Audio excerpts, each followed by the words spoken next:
And Just letting you know. There you go. we're live. Chinese click farms. That's how it is here, Izzy. By the way, if we're just talking backstage, once it's time, we just go live. Yeah, I know. I Regardless saw of where that. we're at. I mean, I've come here early enough to know that. There's an episode of Y-Files talking about the Gateway project, and they were highlighting and kind of showing you the Chinese click farms where it's just walls of phones all plugged in, just like set up just to watch content on repeat and this and that. It's Wow. It's crazy. I should send us a link, right? I put it in the Legion chat. I sent it to Izzy. Legion chat. Sent it to Tai. Rob, thank you for doing the Lord's work. I woke up this morning on my day off and thought, well, why not wake up at 4 in the morning and get to work for you? Or come hang out with me. I mean, I'm even like on my own personal PC today, so I feel like, if anybody's out there really notices like the camera's off and slightly different angles because it's a different camera. It looks good though. It's good. It's good quality. There's two cameras. It's the exact same camera brand. Mm-hmm. I have two of the exact same cameras. They just sit next to each other on top of the monitors, like googly eyes. And one's connected to my work PC and one's connected to my home PC, depending upon whether I'm toggling. I have an AB switch that cuts over all my peripherals, so I can. But, anyways, that's silliness. Stop it! Don't. What are y'all doing for the holiday weekend or for Monday?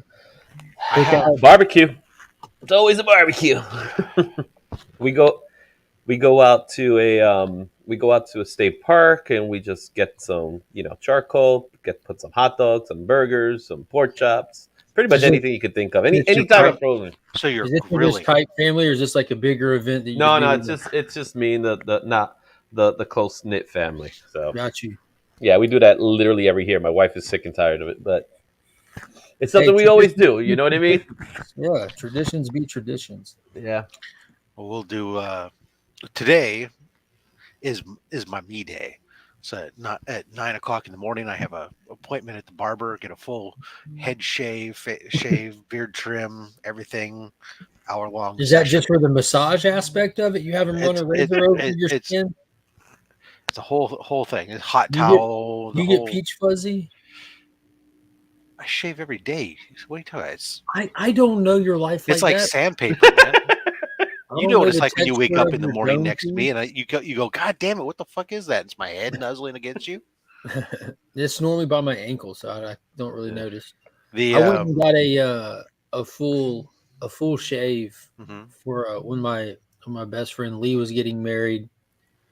His husband had all the groomsmen go to this nice barber shop where we got full shaves, like you're talking about, the hot towel, the cold towel. Yeah. Dude, that was like at least a 30-40 minute long just shave. I'm not even talking about.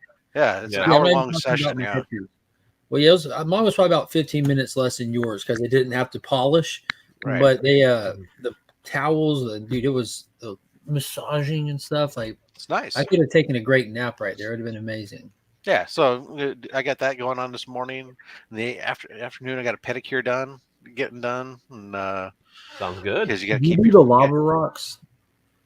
Do you do the rock? Is that your feet, right? The pedicure. Yeah. There's a deluxe thing. The ladies there, they use a sand thing, not a lava rocks necessarily, but. So I do because I go and get that done, but I don't remember the names of it. But like the deluxe thing, when they put your foot in the bag of hot wax gel, and then and while it's in there, they take the hot stones and they rub your calves with them and stuff. They don't use that, but they do full leg massage while you're doing that and stuff. You tell them people to go get rocks. I love a lava stone or the hot stone massage when I get a normal massage. Yeah. So anyways, I got that going on. I'll swing by my comic book shop then too. Do some diving for some stuff. I talked to them ahead of time about looking for a bunch of incentives that they're gonna put down to cover price that I pick up for the giveaway bin. And then then this weekend I got to do it's Memorial Day weekend, so we'll have to go over to the cemetery and help put out flags with the scouts, and then we'll do. I got a whole ham because my wife did. I said, get a ham. Is it a rum ham? No, just a. She should have got a half ham, but she got a rum ham. But she got a whole goddamn ham, which is a lot of ham. Yeah, it is. So Does it still have a face? No, it's not a whole hog. So ham, not whole hog. Okay, I was wondering where you split the difference on those two. Yeah, so we'll have a ham on probably Saturday, just because that gives me all weekend to keep on eating from it. And then I got a beef roast out there somewhere that I'll smoke one day. But nice. Just hanging around the house. I got YouTube stuff on Saturday, brother. Yeah. Yeah. Tomorrow I don't really have any plans, so I'm hoping not to do much. But my wife's already planning on something. I don't know what it is. I'm scared. I know on Sunday we're going to see The Little Mermaid. So, and I actually hear good things about that movie. I'm actually hearing good things, so I'm excited for that because I actually like The Little Mermaid. Oh yeah, it's this weekend. It had a decent score for what it is for a Disney live action. Yeah, it says it's not great, but it's not bad. So it's probably the same movie. So, and the girl could sing. That's what I hear. So there's that, and then of course Monday is we go out. So there will be content. We're actually recording something. We're gonna open up Slab today, so that's cool. So we got some stuff recorded for the show on Monday. Congratulations on your massive score from that last little con you went to. Yeah, you don't normally see that. Like every time I see that book, it's in the slab, just like the one that's behind Rob right now. Every time I see that book, it's in the slab. So when I saw the book just standing there on the wall, and the guy had a pretty good price for it, I was like, should I? And then he dropped the price on me, and I was like, I looked at the book. It's not a 9.8. It's definitely not a 9.8, but it's a solid 9.4, 9.6 or something like that. So yeah, I'm with Marcus. I don't typically have any interest in them. Aladdin and Little Mermaid were like the two that I had as a kid. Mm-hmm. They were like the two VHS I grew up with, and I really, really, really like the Aladdin live action. That's like my go-to. Probably will always be my favorite Disney cartoon, just because when I watched it, as a kid, that was the move. But I'm hoping I enjoy The Little Mermaid. I don't see why I wouldn't. It's a live action adaptation of a cartoon from the early 90s. Actually, 80s, 88, I think it was. Was it 80s? Yeah. Yeah. Yeah, even earlier than. Yeah, it was the first movie from the Disney Renaissance. When I was in high school. Yeah, so, yep, I remember when that thing came out. Tyler was really hoping for the Big Mermaid. Big fish cannot lie. That's why we get the Meg 2. It's coming out. God. Well, I understand the remake if I never watched the original. Probably. Just watch the remake at the end where the not priest. A sequel, so no, it's a remake. It's a straight up remake. Yeah, and there's some very interesting scenes in the movie that you have to catch them. I read the book. The movie's nothing like the book. So you have to go back. I bet you it's on YouTube. If you watched at the end of the movie where the priest is going to do the wedding ceremony, where he has a boner. Yeah. And of course the castle. The castle looks like a boner. Yeah, Disney was doing all kinds of weird shit. Yeah. So whether it's Disney doing it or just animators. It's animators having fun amongst themselves. It reminds me of Fight Club, when Brad Pitt is working at the theater. I know what you're talking about. Yeah, he puts that one frame in there and he's like, it's so fast that a kid isn't even going to notice it. And it's an image that's so unfamiliar that they're not going to register, but the parents, they'll see it. My friend drew that castle. Ask your friend why he's a liar. He lies about the intentional penis that's on it. Norman says it's animators trolling Disney. Penis Castle. There it is. Bill Morrison lies about the penis castle. Oh, it's a penis castle. It's a penis. He drew it intentionally. He pretends like he didn't. So, pretends like he didn't. So I just caught up on Wednesday's show last night. I had heard about some of the rumblings with CM Punk throughout the week before I had a chance to catch up.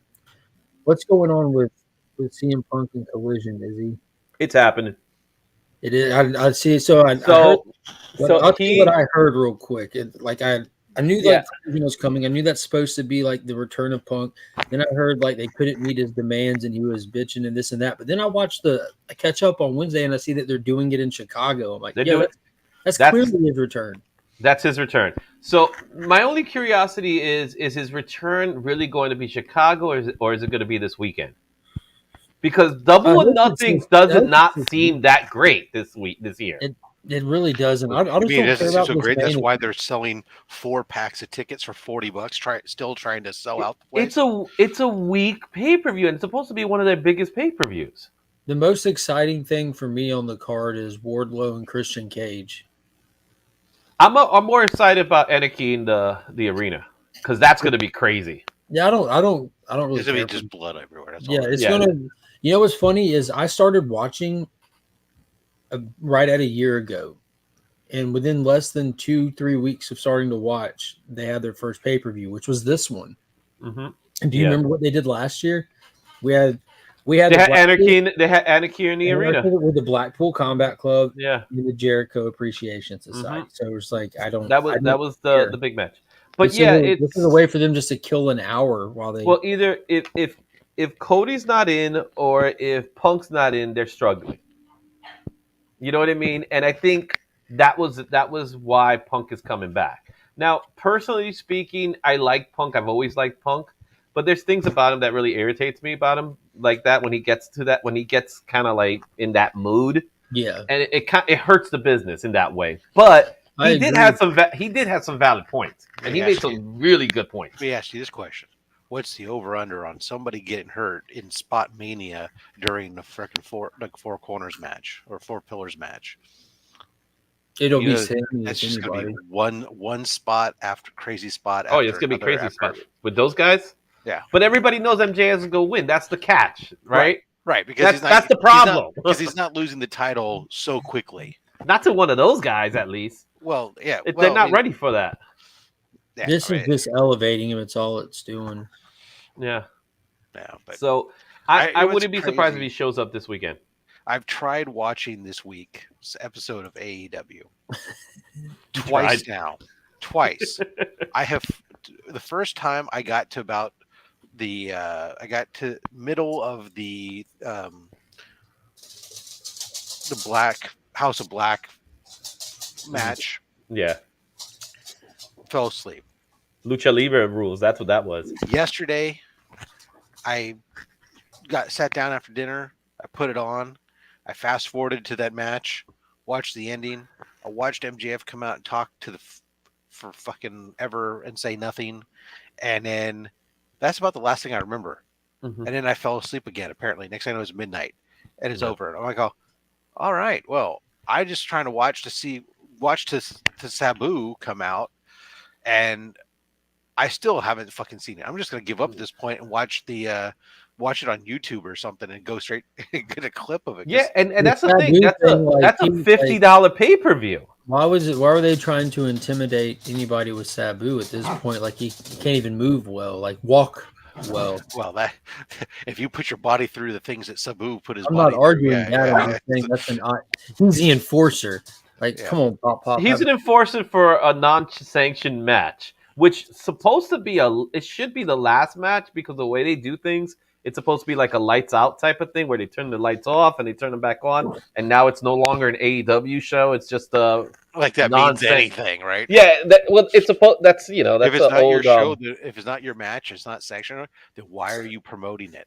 So, but at the same time, it ends up becoming the legalities of it, under the contract of it. Yeah, so it becomes a Jericho getaway tool, right? So Jericho loses the match, but then come Wednesday, he'd be like, that match never counted anyway. He's gonna pull one of those, right?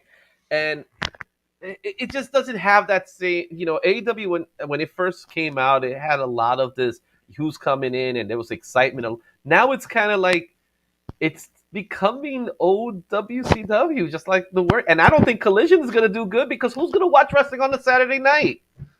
Like, I'm busy Saturdays. I don't think it's going to be that great. I think it's going to be a new Thunder. Yo, it's going to be 2-hour program as well, right? They are it's 2 hour. It's a show. In my mind, well, I know it's a show, but in my mind, that's a bold move to start. I guess starting on a Saturday night. Well, I'm saying that's a good place to put it. People are at home on weekends, but you have to start it at a 2-hour show is not very ambitious because you're going to have the initial flow of people come over.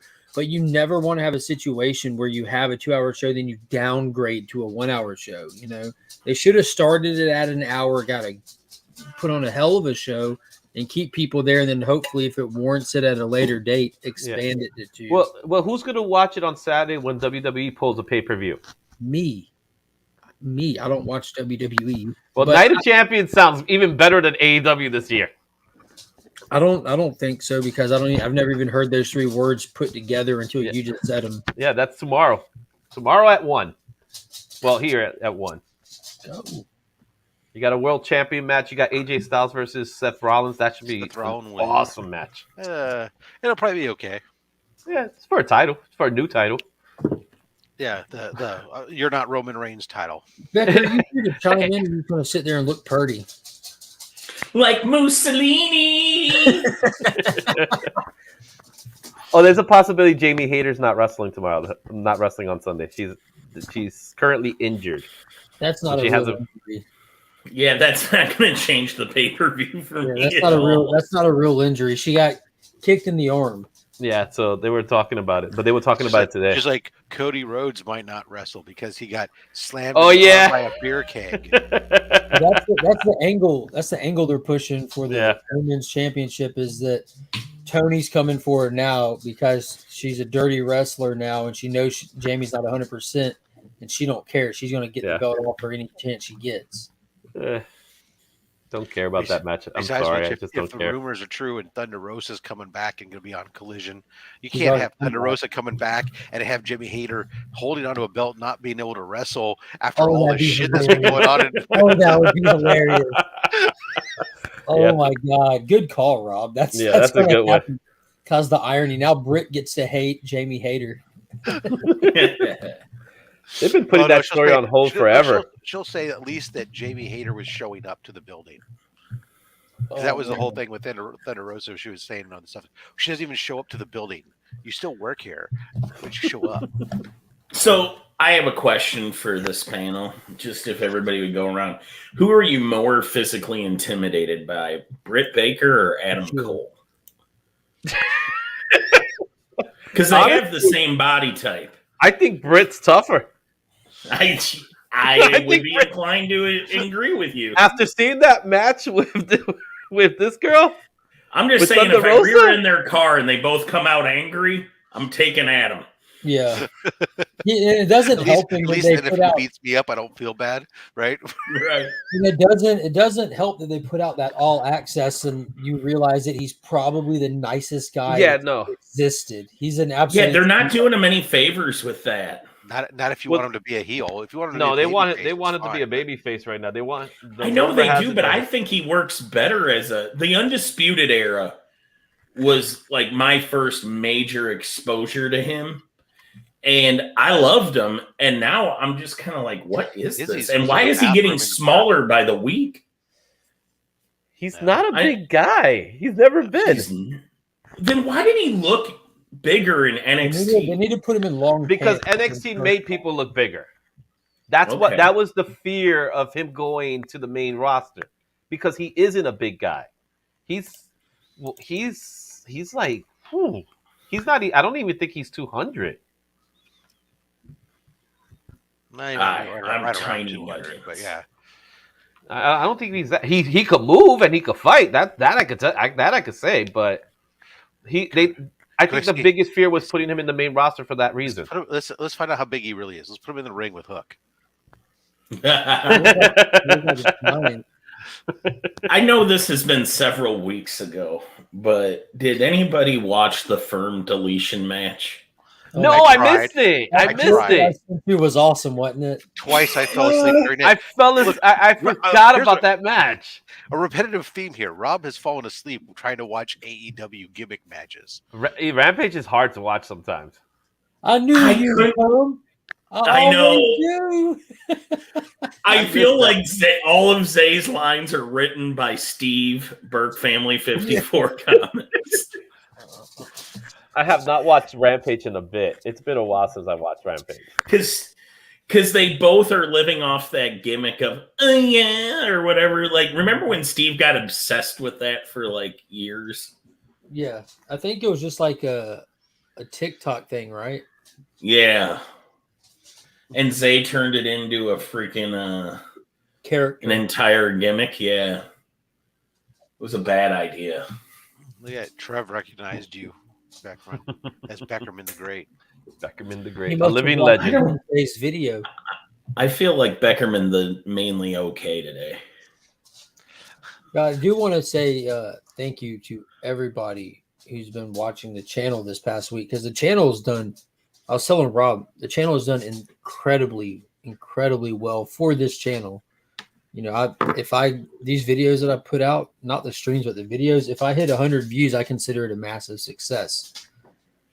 And the one I put out Monday, the little history on Wonder Woman's kids, got over 600 as it sits right now.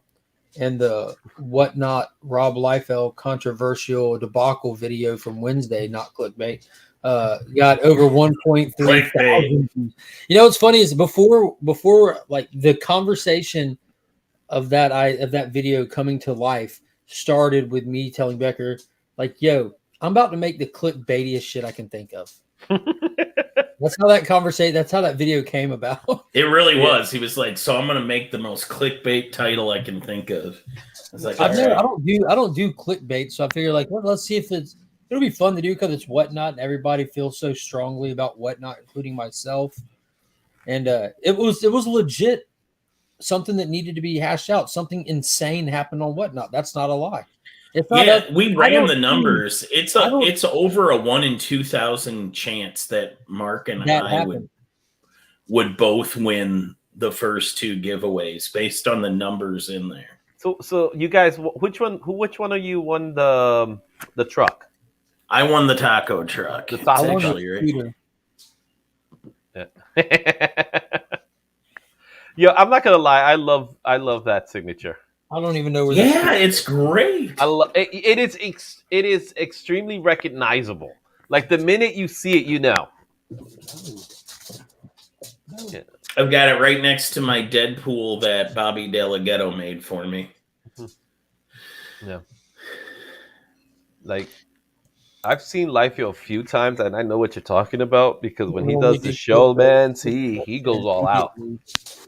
You know what's funny is it's 100% accurate title in context of the video. I don't choose if people are pessimistic. That's not on me. But yeah, the odds we would both. I mean, because the giveaways both included over 150 people, and I won the first one. Then Mark comes in and wins the second one almost immediately. I wasn't in the stream for 3 minutes. I got into the stream, and the giveaway thing was up. I entered the stream and hit enter. But yeah, I was excited about the whole experience, the stuff. Liefeld's a blast. I've got a whole nother box here from the sale that he did after that one with books I'm even more excited about. Talking about books that have excitement, that video you dropped on the loot, that BTC big time collectible, man. Yeah, so that thing is huge. The amount of stuff you got there. Only available for channel members in the Legion tier. Yeah, I'll make it available to the rest of the channel members at a later date. Then it'll go out to everybody else next Wednesday. Mm-hmm. But yeah, that's massive. Like Big Time Collectibles, the sponsor of the channel, sent me a reload for the monthly channel member giveaway box, and they sent some bangers. Some Oh yeah. absolute At bangers. first, I was thinking to myself, "Oh, like he got like 5-6 books." Nah, that thing just kept on loading. You're like, Yeah, they always send me a stack. They get pieced out over the months, you know. Then I pick up books and add to it and throw a slab in there or something. Yeah. I don't want to do a giveaway of any just one thing, you know. I don't want all new variants or all old books. Yeah. I want it to always be a variety. That way, no matter, like, I never expect whoever wins to want all of it, you know, but I want whoever wins to at least want something in it. Yeah.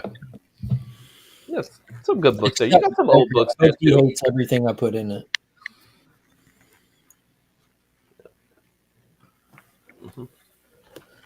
Oh, it was clickbaity. It was accurate and clickbaity. It was I tried to be more clickbaity, but that's all I got because I didn't want to tell a lie.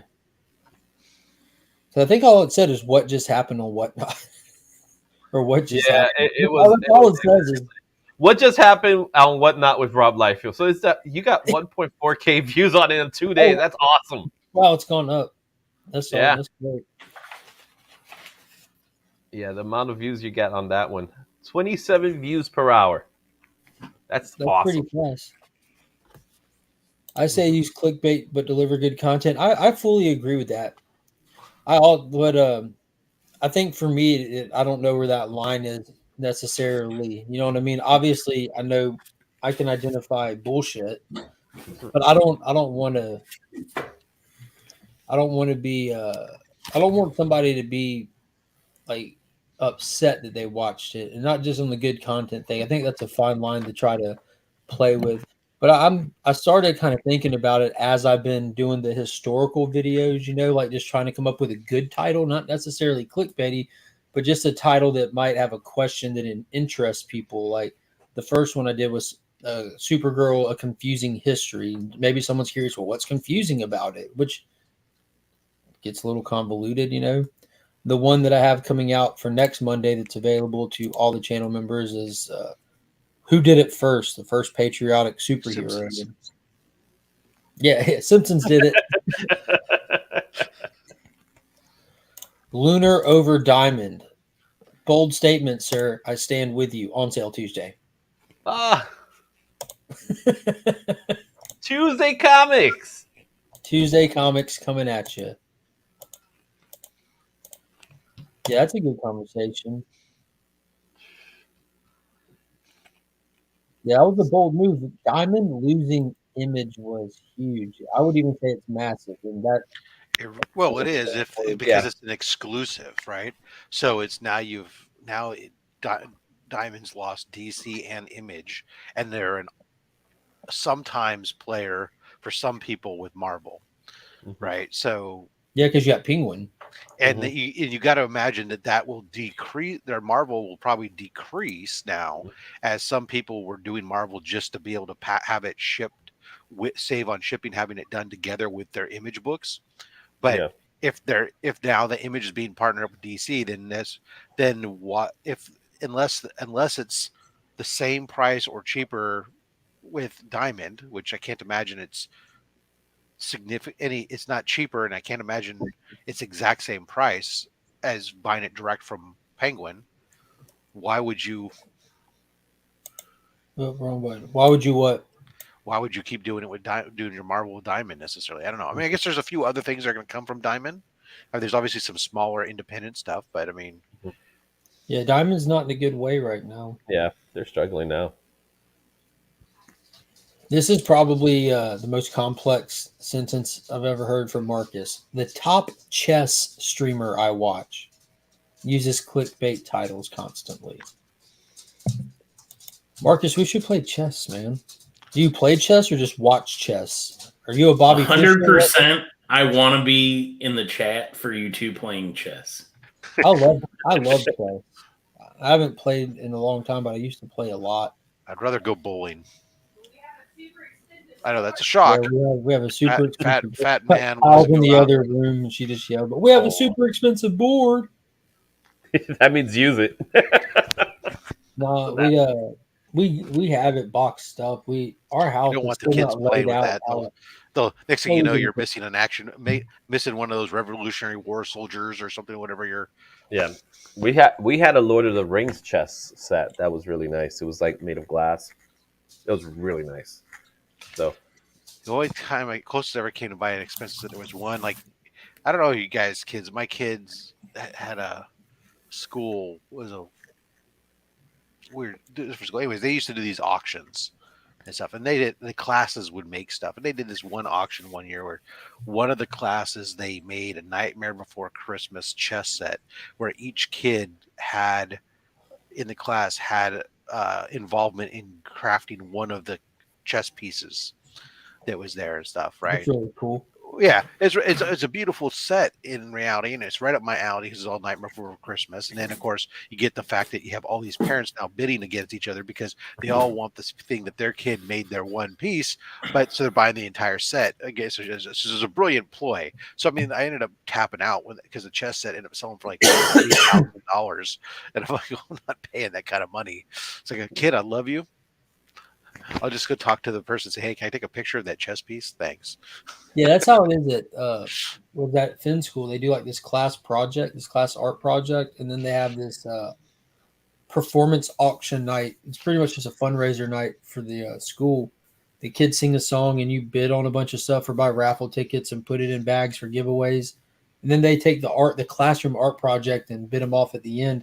And every parent wants it just for their kid's contribution, no matter how big or small. And I'm like, I walk over and I take a picture of it at the beginning of the night. Like, we're set, we're done. yeah, And Kyle's like, no, we're not done. And then, God, now you got Pops in the mix, and he's sitting there cohorting with Kyle and my mom, like, how much you got on you? And they're pooling their money together. And I'm just like, I don't have anywhere to put a table scribbled on by a bunch of strangers in my house. Because they make like tables and giant grasshoppers out of ceiling fan blades and all kinds of wild stuff. I'm a pretty solid Connect 4 player if anybody ever wants to get a game going. I got the giant board when, you go to the bar. Oh, gosh. I barely mastered the small version. I don't know if I'm ready. Get the giant board, man. That's awesome. Remember those DC Marvel chessboards where the villains were one side and the heroes were and the other? Didn't they like release the chess pieces like painfully slow? Wasn't there a problem with the company because they had extra pieces you could buy? Yeah, and that was the whole purpose, and it was ridiculously expensive. Yeah, because they advertised it heavily in the books. They were really detailed chess pieces. They were super detailed. I was very interested in buying it. A buddy of mine and I were going to get into it, and they were just so slow rolling it out that we ended up passing on it. Well, who ended up being the king, though, like, for the villains? Was it Thanos? Was it, like, Galactus or something like that? I'm thinking of the DC one. We were going to buy the DC was one. With, like, it was Darkseid. Yeah, it was Darkseid. Yeah, so those pieces were nice, though. Yeah, they were beautiful. Get them at a good price, though. The base set wasn't bad. It was all the extra pieces they were going to get you to sink into later. Well, yeah, there's no money in just getting one set. You got to get the whole thing, right? Bunch of jerks. Yeah, that's how you make money. Settlers of Catan is just unnecessarily painful. It is phenomenal. I don't know what you're talking about. I love Settlers of Catan. Maybe it was like my house. I dominate. I am the king of Settlers of Catan. But what is this? That's basically, it's a board game designed by people like Rob, where they're like, you know what? A 2-hour game just isn't enough. You know what we need? Something painful, that the instruction booklet is like a novel, and we can make wood for sheep jokes. Yep. There are wood for sheep jokes. Oh. It's a painful game. It's a great game because there's so many different ways that you can win. And the strategy, you can't just build a strategy, try to block one way because somebody comes and wins a different way. Are you talking about Tic-Tac-Toe? I love that game. I think so. I'm more of a shoots and ladders guy, if you get my meaning. That's a really old game in reality. I'm more Battleship where you just draw it on the paper and then you just flip the paper and you. I was just reading about Chutes and Ladders the other day and about what the game actually originally was. It's over almost a 2,000-year-old game in reality. Was originally based on it was a religious board game. Oh man, these pieces were nice though. Like DC, they had a Batman. Yeah, universe. The DC one was better than the Marvel one. Oh man, the DC the Batman ones were really nice. Mm-hmm. Looking at them now, like the what's his name? Why is his name escaping me? Mr. Freeze. The Mr. Freeze piece looks sick. The amount of details they did on that. If only they didn't. I think the company ended up going under, didn't it? What was the company? I don't. Buddy, you're bringing up stuff from like 10 years ago, and I can't remember what I did yesterday. Well, I figured if you said the company, so. Did anyone else start FooBar?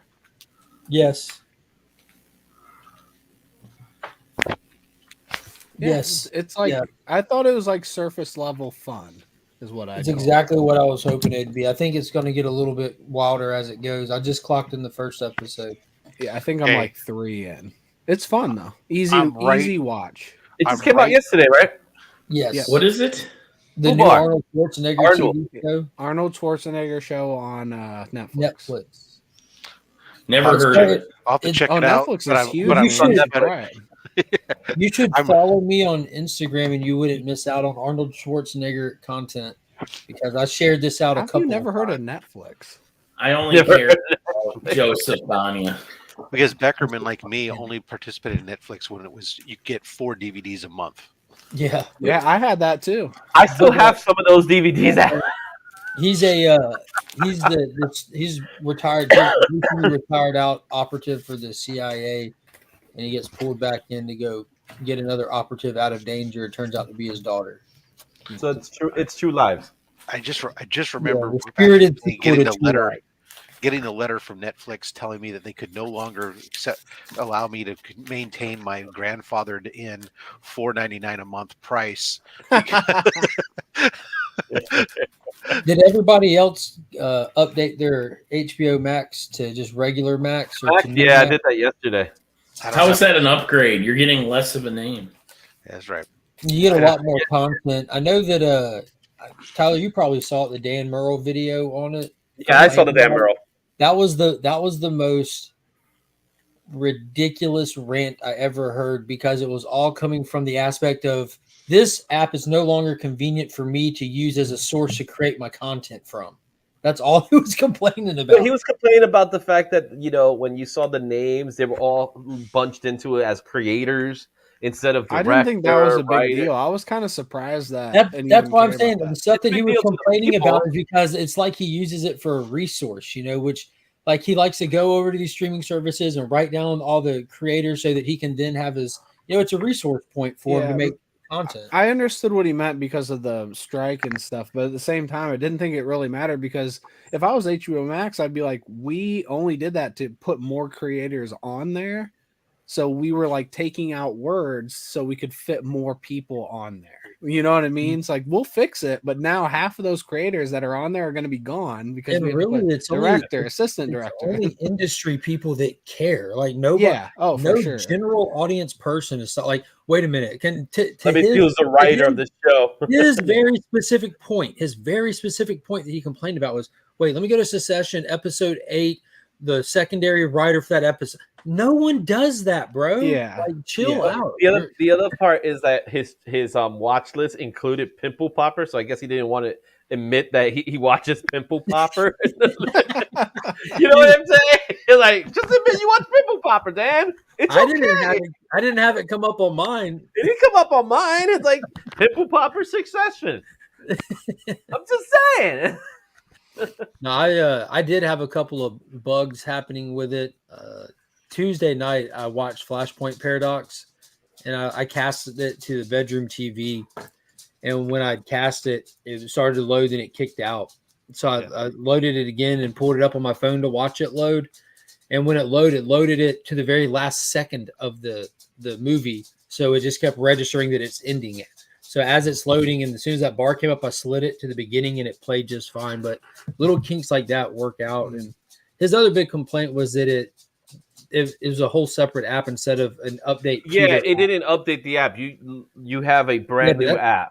That's because of how much they were changing at one time with content. They would have had to shut it down to update that much content versus just, hey, hit this link instead and takes you to it. And all your stuff is still, your profile saved in there, your watches are saved in there, you're saved everything. You didn't have to sign in or nothing. It was just, and before I didn't even go into HBO Max that morning. I did go into HBO Max and it was still there. So I searched just Max and downloaded it. And no, what I did when I opened HBO Max, because I had the icon on my phone and I opened it, it just says download Max. Yeah, I saw that after it downloads Max, and you still get the profile. I had to change my password though. That's one thing I had to do. I had to change my password, and when I went in, I actually liked the profile where you could have the different avatars now, because there's a lot of avatars. Of them. There was people, and I noticed this before. Like I started seeing it in articles, but I obviously went down to the DC ones, and I was scrolling through looking, and I noticed, like, why isn't Cyborg on here? And it's just kind of, why is animated Flash not there? Ray Fisher's not like in good terms and standings with Warner Brothers at all, so that could be why. I'm sure that's why he like actively speaks out against the company. I don't think they would really want to plaster his face, but there's a lot to choose from, and I'm sure there'll be more as they go. All I know is I'll check it out eventually. Right now I'm not subscribed to them. I moved it over to Netflix so I could watch. His Netflix price just doubled, so right, doesn't know what to do. Oh, well, I'm going to turn off Netflix soon, but all of a sudden, like, I hadn't been watching it. I turned it on the other day, and I was like, let me watch something here. And it's like, oh, here's this Cobra Kai show. People have talked about that. Maybe I'll watch that. So I finally watched the first season of Cobra Kai. So now I got to watch the other season. What'd you think? It was okay. Oh, I mean, man, I couldn't love Cobra Kai. I went watch the first season, right? It definitely had a lot of throwback stuff, right? And it was enough that it kept me hooked that I watched the entire season in one evening. Oh, yeah. You have to. I think season 2 is even better. So that's what I've heard. So I'll finish watching it off, and then I'll probably season 1 is definitely the worst season of Cobra Kai. That's the season that was made for YouTube Red years before Netflix picked it up. Well, I haven't watched the newest one. I'm just talking about production wise. I love season 1. That hooked me. Season 2 is amazing though. So I'll finish. I'll watch it, and then I'll probably switch. This comment's Max for I got to move stuff around and see. I don't know. At least the only good thing about Max is it looks like I can get Max through and be able to access it through Hulu as well. So all the stuff would be available to me within my Hulu, and I don't have to bounce from one app to the next app, which is annoying sometimes. Yeah, I get Max through my AT&T service. Nice. So that's why I get Peacock here through Comcast. So at least I get all the WWE. I get Max through AT&T, but I also get Disney Plus through Verizon. So you get a lot of Peacock, Rob, or just a healthy amount of Peacock? Oh, well, because it's a Peacock, you can imagine it's small. But will Peacock be also dropping the first half of their name? Yeah, oh, that'd be awesome. It'll be just called Cock. They tweeted that actually. Somehow I doubt it. I don't Cock. They'll call it Cock Plus. I don't think so, Tim. God. It's not a new joke from him, but got it. No, I've heard that joke before. It was funny when he packaged it that way. You said package. Yeah. Well. That means two things. So it's always it's just like you start putting because for me on Hulu is really expensive for me because I have like all the I paid my local channels, the DVR, the no commercials, all the fucking crazy stuff. That's pretty high up there. And then by the time you start adding additional streaming services, you start adding up. It's like, dude, the whole point of this was to save money from what I was paying on DirecTV. before, and once I start approaching $90 for all my streaming channels and shit, it's getting really damn close to what I was paying before. I don't understand that because cable is expensive as shit, especially if you have add-on channels. If Cable you have here is like $250 a month. Yeah, or it's not. something. Wow, I hear people Crazy. say that, and it just never been close. Like not even having all the streaming things. Yeah. Well, I have all the streaming things, and it kind of so I pretty much have them all, and I have YouTube TV instead of cable, which I pay like 60, 80 bucks. They just I think they went up. It's like $80 now. But that's it kind of with internet, it kind of balances out. Now with the YouTube TV, that's intentionally meant to share through multiple households too, like with separate logins and everything. You're not sharing your password. You're just sending out a link, a shared link. But Mark, when you take all these streaming channels and you add them up, you're still paying for cable. You're still paying for internet. Because with the streamers and the internet service, you pay. With the internet factored in, it definitely is. Yeah, well, if you buy basic cable still with add-on channels, I'm sure you don't have internet, so that cost isn't attached to it. Well, for me, I would. For me, I would because I'd have to pay for. I have to have internet. I was kidding, Rob. Everyone has internet, and it's the same company. Because I don't have any other options for internet here. Only internet option I have is the cable company. Yeah, and a lot of times they do the package deals with like cable internet. I remember like the cable internet phone deals. There was a phone deal too. There was a period of time where I had. Rob, what's your landline number? I'm not going to tell this on over the landline. He has a landline. Fuck me. He has a fax number too. The last landline in America. I actually do. But facts of comments. My mom doesn't even have a landline. Neither does mine. To be clear, my landline is not a traditional telco line. It is a VoIP line. Is it a rotary? No. I said it's a VoIP. It's a VoIP. Is your number Klondike 5738? Because I think you called me the other He doesn't day. call anyone either. He just hit 0. Connect me to Marge. This is Rob. Operator. Operator, I need. Can you get me The house has a line. It's through my company that I work for. So I pay $5 a month for a household line that you don't use that only telemarketers call you on. No, actually, well, so I don't use it often, but I do use it from time to time because I can use it here at my computer with my headset and stuff too because it's VoIP. Because what happens is the cell service in my area is not great, especially with the stucco building. The house has stucco. Call Alan on that number. So out here in the West, we have wood buildings to survive earthquakes, and they use stucco.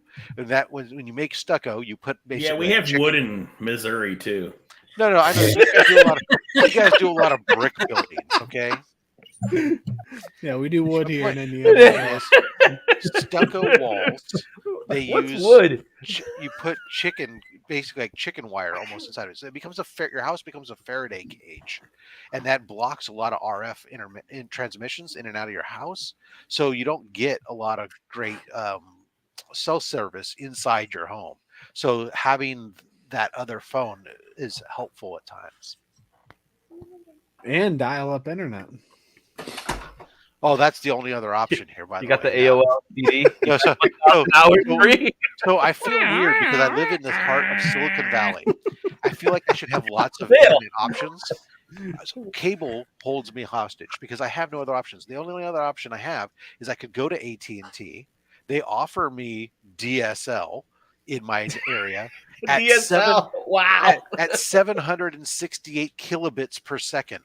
Oh, now you're cruising. I'm like, you really think that's a viable option? Come on. DSL. So yeah, I'm held hostage by the cable company. Last time I had get your swim 20 trunks years ago. At one point, though, I did get cable TV in addition to my cable internet, even though I didn't watch the TV, just because it was actually cheaper for me to have the two together. It cost me $20 a month less for them to say that I was a TV viewer and have it available to me over my cable than it was for me to have just internet only, which was the stupidest thing ever. But smoke signals. Got rabbit ears for television too. Hey, yeah, I've had the same home phone number for all the years I've been married and stuff, and it's But when I got tired of paying the phone bill, I don't want to give it out, but because we weren't using it. That's and then I started realizing, hey, I work for a company that does this. I said, hey, can I get an employee deal? They said, sure, you can have $5 a month. And I said, great, $5 a month is a fair price to pay for a phone I don't use hardly. No. And then because it's business phone, it has all kinds of stuff. I can set up an IVR and send you on an endless loop which is really fun because I built some stuff into it to mess with telemarketers. So I don't actually get that many messages from telemarketers because we've got it's set up to really kind of screw with them and make it so only people who we want to talk to us. But then again, when you get to it, nobody answers it. Rob, are you bragging about how you tricked out your landline? Nobody can call me on this fucking thing.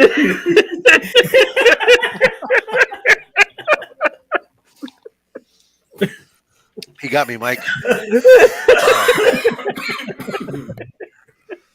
I got myself.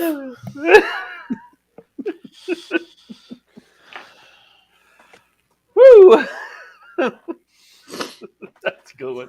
I'm gonna get a Randy Emberlin sketch. Those looked pretty good. Yeah, that was a decent price. I thought. Yeah, through CGC. So I went ahead and got one of the full body ones. Tell him to give you a call.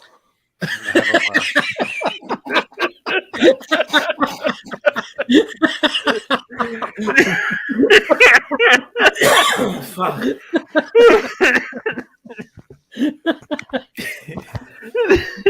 You guys are mean. It is hilarious. Make sure the tape on the answer machine is ready just in case.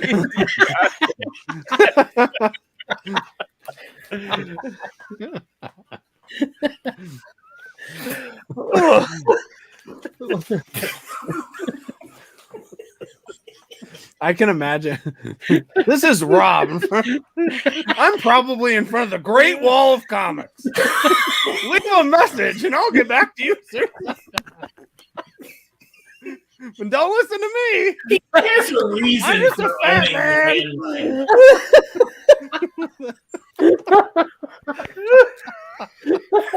I hate you all. Except for Rob. And then he beat himself at the end.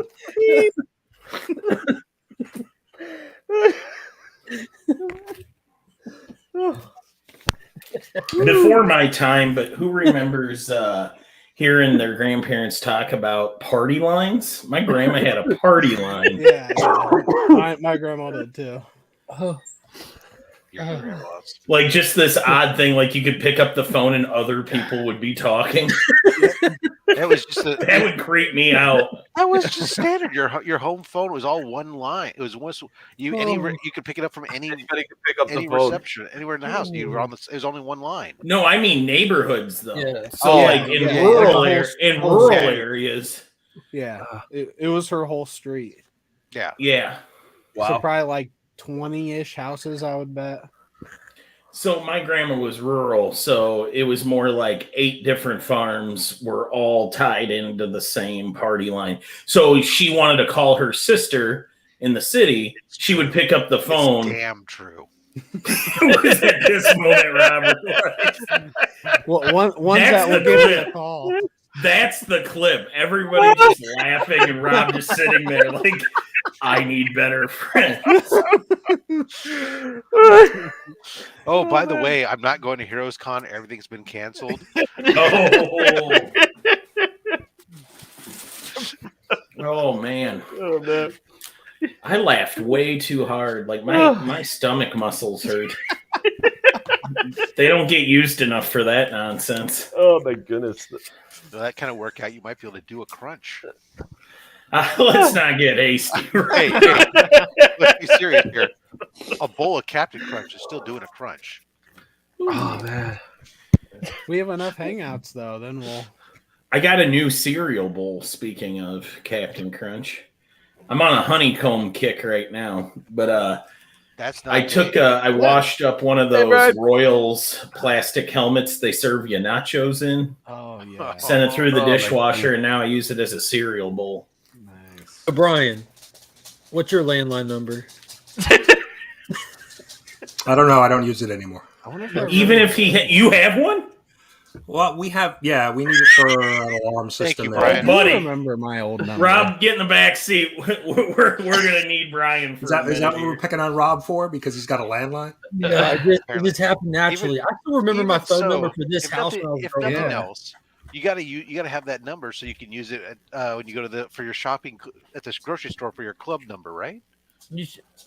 That's fair enough, Rob, because we don't have an active number here anymore, but the card is still associated with that number for the grocery stores. Yeah. I got to the point where now, like whenever we go to the grocery store, we use my grandma's phone number or my wife's mom, and we give them the points so that they can save money on gas and stuff. Because that's what it builds up to. You build up points and money on gas. I still have a grocery card that doesn't exist. I also have a Google number too. How do you feel about that? Yeah, I remember when those Google numbers were starting back in like 2016 or 17. A lot of people got those that couldn't keep a phone paid. Not saying that's you. I'm just saying I had a lot of friends who. I use it for my barbecue stuff. It's a number. This is the last 4 digits are 4 BBQ. And so anytime I would do any of my barbecue company stuff, I had that printed on some cards, and I would use that, and it just rings on the phone. Well, during that time era, a lot of friends I know, like getting out of the house and getting out on their own, like a phone bill was an easy thing for them just to set aside and just do Wi-Fi stuff. You know, like I can get one of these Google numbers and just operate on Wi-Fi, and I'll be perfectly good with that. It's also good. You know, the thing from all honesty, from a security standpoint. What's nice about it is, so right now in today's world, there's a lot of 2-factor authentication stuff. This is going to educate you guys. Give you a little security stuff. They'll just call you up. That's fine. That's Rob. So you have some things like your banking and stuff. They'll want to text you a security number, right? Instead of for whatever reason they don't let you use your app-based code generators. Well, there's a way that people can clone your cell phone, and if you're giving out your cell phone stuff, somebody could, in theory, clone your cell phone. They could then, when they go to log in and get the 2-factor authentication, they can get that, and then they can still steal your shit. The nice thing about using like a Google number or something for that, because it can do text numbering, is it's not something that even if somebody skims your phone shit or any of the other crazy stuff, it's completely independent. So having that set up for your 2-factor authentication gives you an additional layer of security. Actually, is that's just we have somebody in our area that does that a lot. Ethan Hunt. It's going around. So I hate you, Tyler. What did I do? What did I do? Just let it fester through, right? Just start waiting for it. So, Brian, what brings you to the chat this morning? I saw Rob. Yeah, I saw Rob that you were getting picked on. I figured I'd jump in and maybe that's help. Great. That's phenomenal. But so the only reason why we have a landline is, well, one, because we have an alarm system in the house, and so they still use dial up for that backup. But I worked for the local cable company, so we have voice over IP,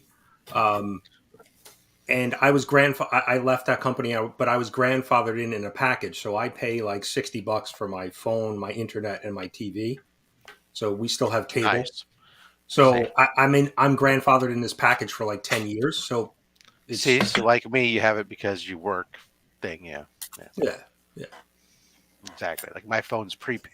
My home landline's prepaid for the next 5 years under contract at my $5 a month rate. So it's like. We have it shut off. We basically have it just everything go to voicemail because everybody calls us on our cell phone. So we don't really. Yeah. It's basically telemarketer calls that I get on that phone. That's basically it. Telemarketers, school, occasionally the county telling you about a lost weird person. If you picked up and said, "Put me through to the other landline," is it just directly to Rob? I haven't tried that, but I could. Coast to coast. Which then he'd get my voice message, which basically says nobody answers this phone. So if you know us, call us on our cell phone. The Great Wall of China. I don't know why, but now like I just have this image of Rob leaving here and going to like his spa day he's doing. But first he's like, I've got to swing by the bank. Get my hat. I'm going to the bank. Like I do have to go to the bank old-timey first. I have to pay cash, but and I'll get my. Do you wear a hat to the bank, like a business hat, business Rob?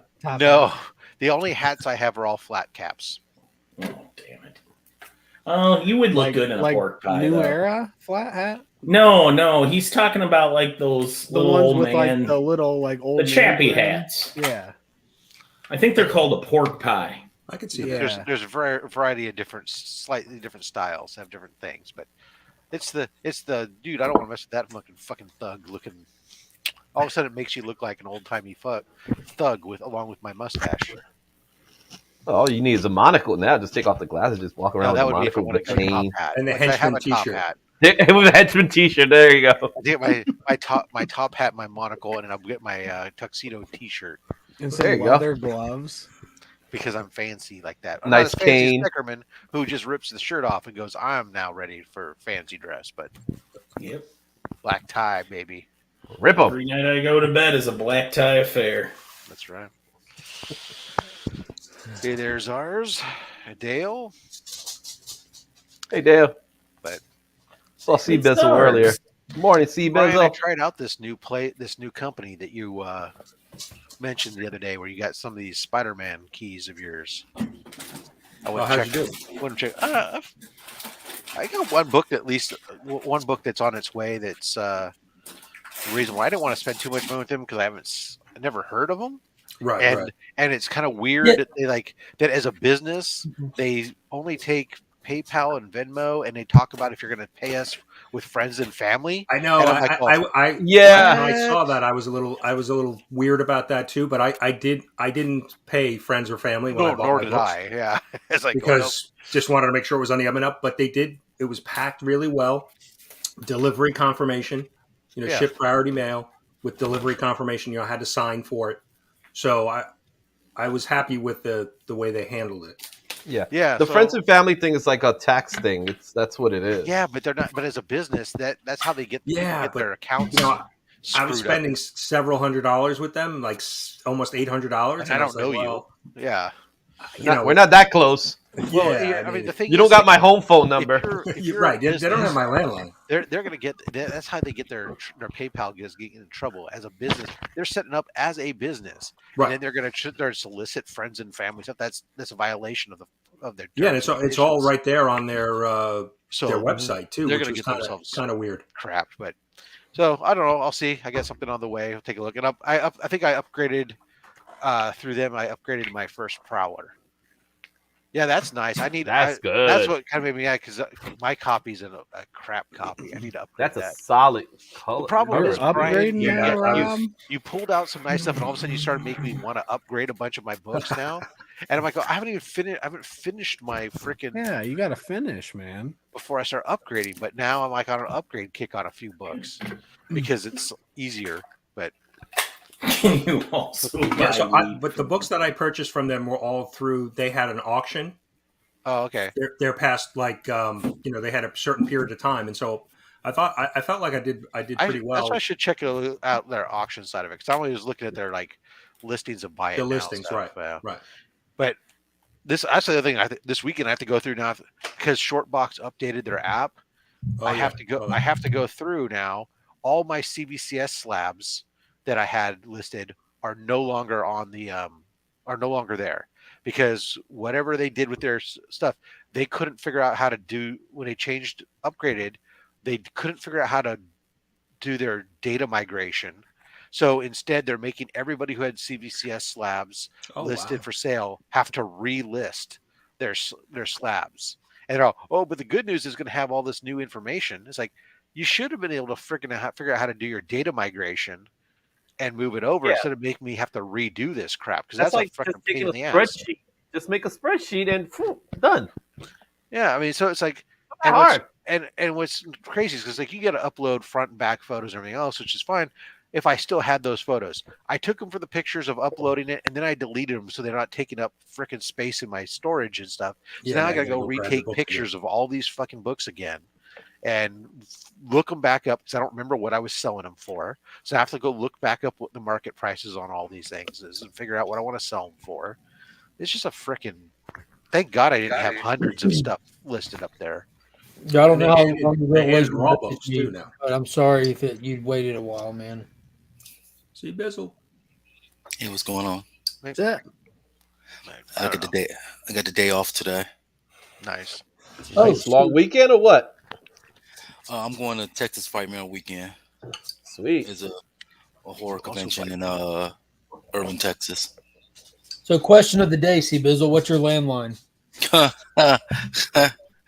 Who the heck is this guy? oh, I didn't know Beckman was in here. 467 3232. I cannot remember. It's 8675309. Yeah, I was just going to say 86753. I cannot remember the last time I had a landline. Now, Even your music references are old.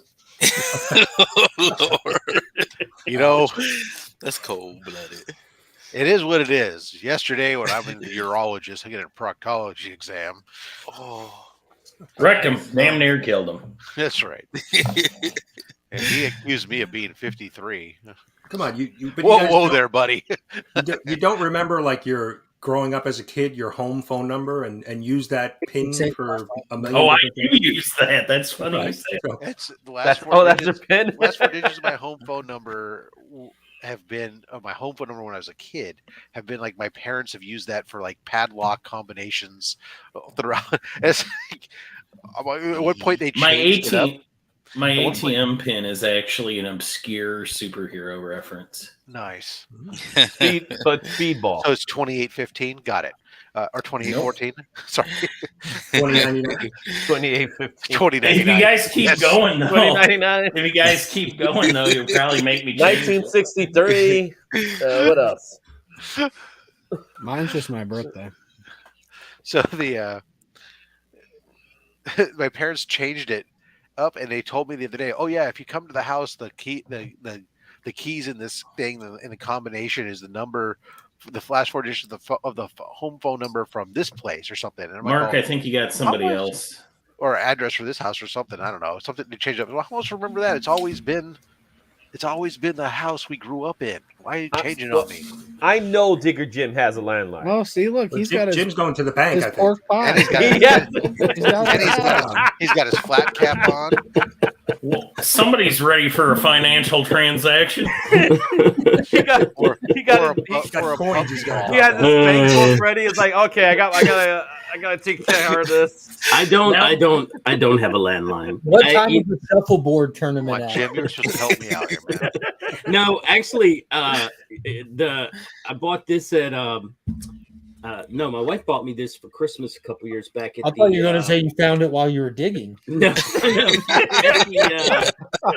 is it? The Irish shop or whatever. And you gotta wear it every once in a while to keep, I was like, yeah, all right, cool. I just picture everybody wearing those at the Hangout at Heroes, and the waitress being like, "I don't know what's going on back there, but I think it's a convention of grumpy uncles or something." This is a game of people that wear those together as a world of beer, so it wouldn't look out of place. 1 and 2, they're probably YouTube douchebags walking into a beer place wearing those. That's right. Damn, Mark. Jeez. No, when we were at Steel City Con, I saw something that I had to get, and it covers up where the landline connection is. It's cross stitch. I'm not gonna be able to show it now. Is that the monster that you get when you have no internet access in Google? May Godzilla destroy this house last, is what it says, and it's all done in cross stitch and framed already. So I'm like, yeah. I'm going to cover my phone right there because it's ugly looking. So, no, I don't have a landline anymore. We only had it when the kid was little. And then once he got older, I was like, bro, here's your cell phone, and here's mommy and daddy's cell number. Call us when you need it. Oh, when the cell service goes down and you guys can't call emergency, we'll see who fucking laughing then. But who's gonna call you? No, you can't call. It's like the CB radio. Just Brian OCS is going to call him. That's it. You got like the CB. I got the signal right here. Yeah, it's the Kevin Smith CB radio. Your internet's out, and all of a sudden, you guys need to make a phone call to the emergency number because somebody's having a heart attack. Who's laughing next? They do use the I get all my landlines important and all the comic book movies. community awards phone calls on the landline. So. Yeah, like the bat phone. I got a whole rack. I got about 5 of those hats sitting on the rack over there, depending on what I'm wearing, what I want to go out. Yeah, that's what I love. There about we go. It, now we go. Sam Jackson in the back, and like if you flip it around, then you're an old time you got your heavyweight caps for the winter. You got lightweight summer versions. I got a leather one. I only have this one because this is I wouldn't buy it myself. She bought it, and it's definitely winter. It's very it's heavy. Yeah. You got to get different ones to match your bagpipe. Well, what's going to happen, Digger, is as your hair continues to recede and you want to keep your head warm. I think you would look good in what do they call them? Those bolo hats that are just, they sit right on top. Rob, you look good in one of those. A bowler? Yeah, I think that's what it is. Bolo. So we got a bolo tie. Nah, bowler maybe is what it is. I don't know. Oh yeah, like that's like a crown. It's like rounded on top, right? Yeah. For sure. I don't know. I've never thought I'd look good in those or wearing. I didn't look very good wearing. You had a top hat for your steampunk stuff. I do have a top hat. Yeah. What about a cowboy hat? I could see Rob in a cowboy hat. I had one for a while. I don't think I have it anymore. If you need one, borrow one from Nick. He lives in Texas. Yeah. Well, I got mine in Texas. Biggie has one too. I got mine. Mine was legit. I went to the Wally World and got myself my cowboy hat at the Wally World in Texas, where all the crew people got their not one of them fancy, tourist ones. So that's a sombrero while we're at it. Like tourists at the gas station.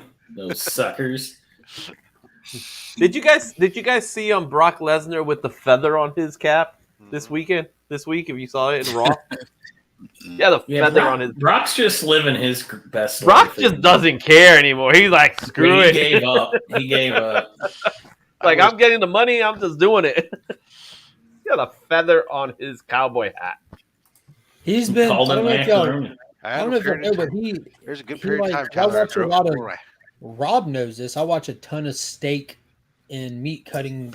I'm aware because when I watch them, it'll say liked by Legion of Comics. So Brock hangs out with the bearded butchers. Like legit, he's a huge fan of butchering, and like he's like into the big trucks, the Midwest stuff. And he started doing that when he like started going over there and hanging out with them all the time. It's been for a few years now. Yeah. I had a period of time, Tyler, where I had my cowboy hat and I'd wear it. I was driving my pickup truck with a NASCAR sticker on the back and listen to country music. And I knew that when I got pulled over, they go, "Oh, you're good. Go ahead." I remember, Dad. You got tinted windows. Hilarious. Don't worry. You're okay. He's okay. He's got a NASCAR sticker on the back of his pickup truck. He's good. Dale Earnhardt, baby. There's something funny about Mark the vegetarian watching meat cutting videos. Well, he told me he'd give up his vegetarianism for my meat. Oh yeah. That means two things. Yeah, if right. I ever, exactly. I can think of at least 7 things that means. But if I ever get to make it out to California for Rob's barbecue, or if he July 15th, if he pulls a fast one, which I hope he will, and while he's at Heroes, he leaves the con to go to the local grocery store, buys a grill, rents a spot. It has to be very close though, because Rob knows I'm not a fan of distance. So if he just sets up a grill, Mark has no concept of distance. That's why I'm not a fan of it. Why? Is that true? I'll leave that up to you to decipher. A raccoon cap, Trevor. Of all the things, why the fuck a raccoon cap? A raccoon cap? Unless I'm cooking raccoon. Johnny Appleseed? You talking about like the hat with the little tails? Yeah. Yeah. A coonskin hat. Yeah. Davy That's Crockett. a way of life right there. But if Rob is gonna cook a bunch of meat for Mark, I do want to be there. Not so much for the cooking or the eating, but when Mark is like getting violently ill from eating meat for the first time in a while, like I will be there, Mark, to hold your hair. So it was like 5 years ago. As the fat from those 5 years ago start to saturate his bloodstream. And yeah, it was over 5 years ago. I didn't make it through 2 wings before I was violently ill. And that was 5 years ago, and you haven't had any animal byproduct in that time. Yeah, I definitely want to watch you eat. He's vegetarian, not vegan. Yeah, I'm not a vegan. So he just hasn't had the flesh of an animal. Okay. Well, he'd still get violently ill, and I don't care how you cook it. Yeah, my body at this point is not built for digesting meat. Well, they always suggest like when you're going vegetarian or switching back or any extreme diet change like that to do it gradually so that you don't get yourself sick. I didn't do it gradually, and I felt like you would when I first went vegetarian, I felt ill, or I felt kind of weak and headachy for like a day and a half. And it was like on the 4th or 5th day of not having any meat. And then when I woke up on day 6, I felt like I'd been taking steroids. Like I felt like fully rested, juiced up. Like people comment on like my drive all the time, like how much I do stuff. And it's different for different people. But for me, it just works so well. Like this diet works so well for me. But I wouldn't makes you happy. I didn't say it makes me happy, Rob. It just makes sense. I watch steak videos all fucking day. With envy. I know. It cracks me up every time. I'll be like, ooh, this looks like a good one. When I drop some salt down my lettuce, it's not quite the same. You have that music playing as he's just going like this. I will tell you. So this week, I had started off the week. I did some grilled asparagus to go with. Grilled asparagus, great. Then like the next 2 days later, I had some more asparagus still left. I was like, I don't feel like going out and firing up the grill, so I just steamed it in the microwave. Yeah, way let down, right? Then last night we were doing something. I was grilling some chicken, but I said, you know what, doing some zucchini. My kid, and my wife love zucchini, just like cooked in the microwave, covered in fucking American cheese, which is annoying to me, but whatever. So I took some and I chopped it up and I threw it and mixed it with some olive oil and some garlic powder, and then threw it out on the grill and grilled it up. And then put sprinkles of Parmesan on it. It was great. But I thought you could take some zucchini, sprinkle some garlic powder down your arm, a little garlic. You just have to make sure you hit enough of your arm. That's part of it. Have you ever had replace pasta noodles with zucchini? Yeah, it was actually. But you can string zucchini. And we've done zoodles. Really good. Yeah, we've done when I'm because of carbs, when I'm trying to do low carb stuff. So we've done. We'll do like a chicken Alfredo over zoodles. But even like the other day, we just did some of the we used to get like some of the regular pasta, the rotini that was replaced with part zucchini. We haven't been able to find it lately, and so I found some that had were red lentils and some others that were chickpea and stuff. I started getting some of those to. Nothing else sneak some vegetable matter into my kids. So we had looking at Becker's face. Becker's like, I'm starting to feel nauseous. You just see Becker like this. He's just I was getting angry that you people ruined noodles. Those noodles are good, man. Noodles are our thing. Keep your damn vegetables out of it. Mark, we had we had black beans and rice with God, what did she put in there? Mango chutney, like a mango chutney. And my kid looked at me and was like, "Is this nothing dinner?" about that sounds good except for mango? Yeah, it's really good. I mean, I'm not eating anything called chutney. You don't like chutney? It's just diced up mango. I call what it. What if it was from McDonald's, a McChutney? Mango with red pepper. You do, and you'll clean it up, Tyler. It's really good. It's nothing better than a McChutney. I didn't think I'd like it, but because I was like, "Where's the meat?" And she's like, "Just eat it." And I was like, "Gotcha." So Becker, isn't it time to go freshen up your gravy? Yeah. My gravy levels are dangerously low today, I'll tell you that, because I haven't eaten anything yet. Gravy. Yeah. Oh, that's right. I gotta make sure I have time to make sure I fry up my bacon and eggs. Yeah. Still not 6 o'clock in the morning here, so I'm okay. It's like 7:15. Yeah, so Jill does that stuff to me, the zoodles and stuff. She's inflicted that damage before. Well, sometimes when I'm trying to balance my carb levels for the day, keep my blood sugars in the right zones, you got to make sacrifices, man. You know what? If she didn't tell you, would you know? Oh yeah, Yes. for zoodles you would, because it's actually 100% zucchini, Right? Done up as new. And then she made this terrible veggie soup the other day that I suffered for like 2 days. No, that's I'm not a too fan much. of pasta at all. Like, I just don't understand pasta. It's tasteless. It's just there. It's just a delivery system for whatever sauce you put on it. That's all it is. You shut your damn dirty mouth. When I have pasta, it has to be angel hair, and I don't like big. Well, you gotta get like good tortellini that they fill in. Angel hair is like the side dish, what's man. inside of it that you're tasting. Pasta is just bland. If you're doing, you gotta salt it up. If you're doing angel hair, first of all, that's a side dish. It's not a main pasta. That's something you do. You do the angel hair, and after you cook it, you mix it with some olive oil and some seasoning, and you throw it on the plate, and that's your side. It's not a frickin' anything that you should. All I'm saying is Mark is damn lucky I eat meat, and I can't catch him or have the energy level to do anything about it. I much prefer a rotini noodle because I can actually stab the goddamn thing with a fork. And Lord. Gnocchi's good. I like gnocchi. Ramen. See, Bizzle, what about yourself? What's your noodle to du jour? Apparently, that's what we're talking about now. Anything ravioli. I love ravioli. There you go. Yeah. Cheese ravioli, meat ravioli. What's your go-to filling on a ravioli? Meat, cheese, spinach. It's spinach and spinach and cheese. Spinach and cheese. Yeah. You guys shop at a different Chef Boyardee can than I do. Like my son loves beefaroni. So that's there's nothing wrong with beefaroni. Put some rice in there. Yeah, you got yourself a good meal. Yeah, I get my ravioli from the local. There's a pasta place local. Of course you do. Did I miss the rats?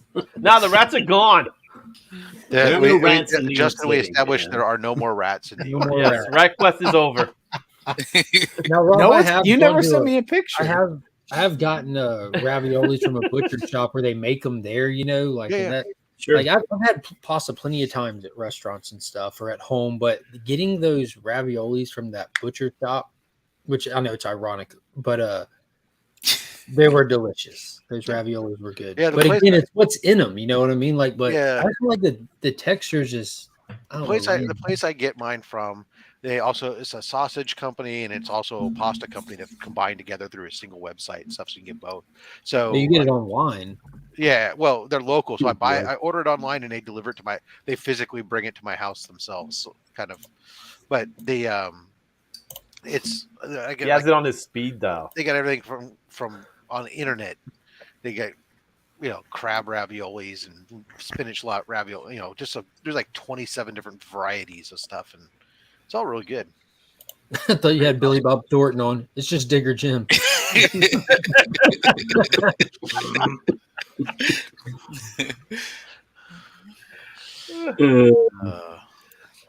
All right, Izzy. I did it, Izzy. You got it? I didn't got it yet. How did you read it yet? Not yet. But I did pick it up. Hallows Eve, number 3. Is that the next Spider-Man book to let people down? Actually, the first 2 issues was actually pretty good. They're pretty good. Pretty good. You know what I heard is really bad? Storm. Hey, now. I heard we're that not bad. Listen. You got Professor X doing weights while being in the chair. Is he doing leg presses? Yeah, exactly. He's not doing squats. I'm not impressed. Covers are awesome. Steve Bizzle, nothing wrong with the covers, but open that book up. You see how bad it is. No comment. No comment. It was if you guys watch Mike Slayer on Spider Slayer, he does the review and he always does the worthy not worthy thing. Yeah. And right before he even has a chance to review, he said this book is not worthy. Yeah. One of the worst reads I've ever seen. So the artwork could be a little bit better too. Yeah, it's pretty bad. Yeah. Did they release that Death of Kamala Khan book yet? What's that? No. Did they release the Death of Kamala next week? I think it's next week. Yeah. So that negative space vision, was that supposed to come out in this run, or that was no? It came out. It came out already. Yeah, it came out 2 weeks ago. I gotta it was find the B cover. One. Yeah, I gotta find that. I think it was last week. Cole. I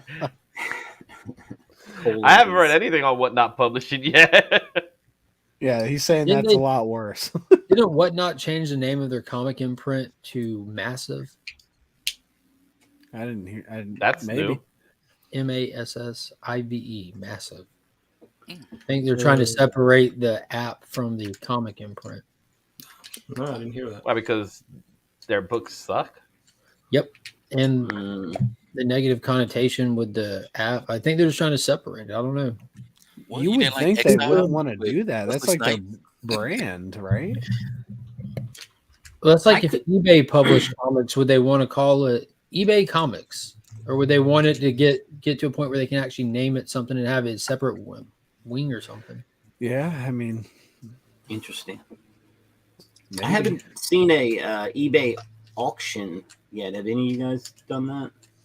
Live auction? No. Yeah, the live auction. I think they do auctions. They've been promoting that for a while, right? Yeah, I've been trying to do it, but I haven't seen anything happen yet. Yeah, I haven't either. Yeah, I guess Shortbox is going to start doing something like that down the line too. They sound like they're starting to do a bunch of stuff. Like they're going to be doing raw books. They're going to be doing.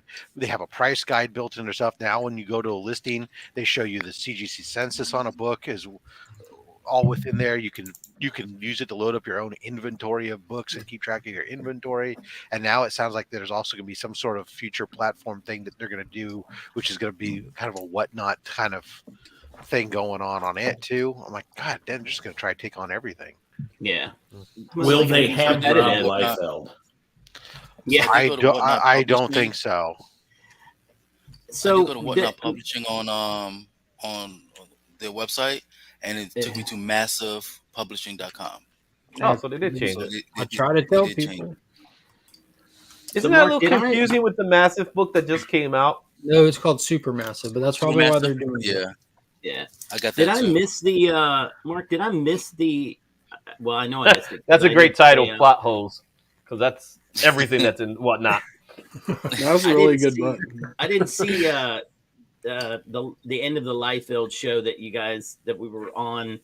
Did Austin score that art on that?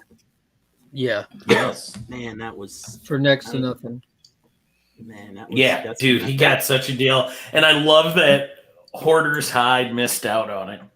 That's yeah. So I was talking to Scott. Scott was in the chat talking Cash Money shit about this isn't that great of art. This isn't this. This isn't that. And then when it all came down to, he's like, "You got lucky, Austin. I couldn't get my card to work." So he was sitting there just pissed off. He couldn't buy nothing. Oh, it's like I wouldn't take my credit card number. Gotta have that all set up. Did anybody read the Wesley Snipes book, Exile? Yeah, it's really good. He didn't really write it though. He just helped or is involved. I don't even know what he did on it. I like the Sean Gordon Murphy art on whatever this is. Plot Holes was amazing. I kickstarted that like a couple years ago. I have it right next to me, I think. Is that Battle Cat, Tyler? Yeah. Who's this blue cat person? Oh no, it's not Battle Cat, but it's somebody like it, and they actually had to change his likeness a little bit because it was too similar to Battle Cat. Okay, so this has nothing to do with that. So I just saw it and thought that this was something that had to do with Invincible. No. So it's like a team that goes into books and fixes their plot before they get published. So that way the book isn't bad. Wow. That sounds stupid, to be honest. Yeah, it's really good. I wish aggressively Crashdown is Tom's book. Tom Yeah. who? Comic Tom. Comic Tom. This is a Comic Tom book right here. Yep. Yeah. Comic Tom and Fire Guy Ryan. Oh, they're creating their own book. This is that book. Yeah, Yes. this is that book. I don't know how I feel about that artwork though. Even though Event Horizon homage, that's I didn't yeah. see the interior art. The interior art's kind of it's Templeson, and I'm like, Yeah. Temple Smith, you mean? yeah. Ben? That the David Mackey is nice. Mm-hmm. That's a nice David Mack art. It's nice there. That'll be a hard pass for me. They're promoting the crap out of it. The Astrobot covers are nice too, but then again, most of the Whatnot covers are pretty cool because they do a lot of homages. Now, I guess I'm that not seeing that Ninja Funk book on this website. Yeah, what did I do with Yeah, they promote the crap out of Ninja Funk. I never get it. I got the Astrobot one. Read it. It's pretty good. There's another Sean Gordon Murphy. Like to get these books, you just have to order them online. I think or... it's just all. No, I got mine at the comic book store. They're in shops. They're in shops. Yeah, I got this at the comic book store. Yeah, and I noticed my LCS is starting to carry more Whatnot books now. Yeah. I thought it was all right. I just wanted to see what it was about. Who, just out of curiosity, who lettered that one? Which one? Astrobot? Is that what it is? Some guy. We don't really care about letters here. Justin, some guy named Justin. I do. Justin, coming to, as no shock to you, I'm sure they don't list the credit for the letter on the website. I'm not surprised. Hector Turnick. Trunnec. Hector Turnick. And Aaron Thomas is the creator. He's an up and comer, I heard. Simon, you got the writer and the artist and the cover artist listed, but not the letters. No, it looks like Hector Turner is the artist. Yeah, he's the artist and the letter. He did it all. Shout out to Hector. All right, gang. I'm out. Art, man. It's not bad.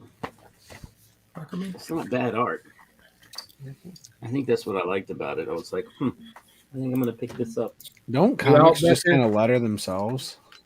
Yeah, I think AI does it now. Yeah. Yeah, they did. One of those stupid bots covered up a yacht. Yeah. That was the end of it. It was over with after that. Oh, man, they just can't. They just don't know. Bot they don't know where to put it, and they put it in front of the yacht. Damn yachts. I mean, 2000. What was that bot supposed to do when it was a panel that goes over a page spread? Just saying. It didn't matter. That was what it was supposed to try to figure out. That's what AI is supposed to do, right? Right. It would go back and look at the history of all that scenario and fix it and put it where it's. Yeah. Yeah, the bot just told the artist to redraw it. Yeah. This ain't right. Do it again.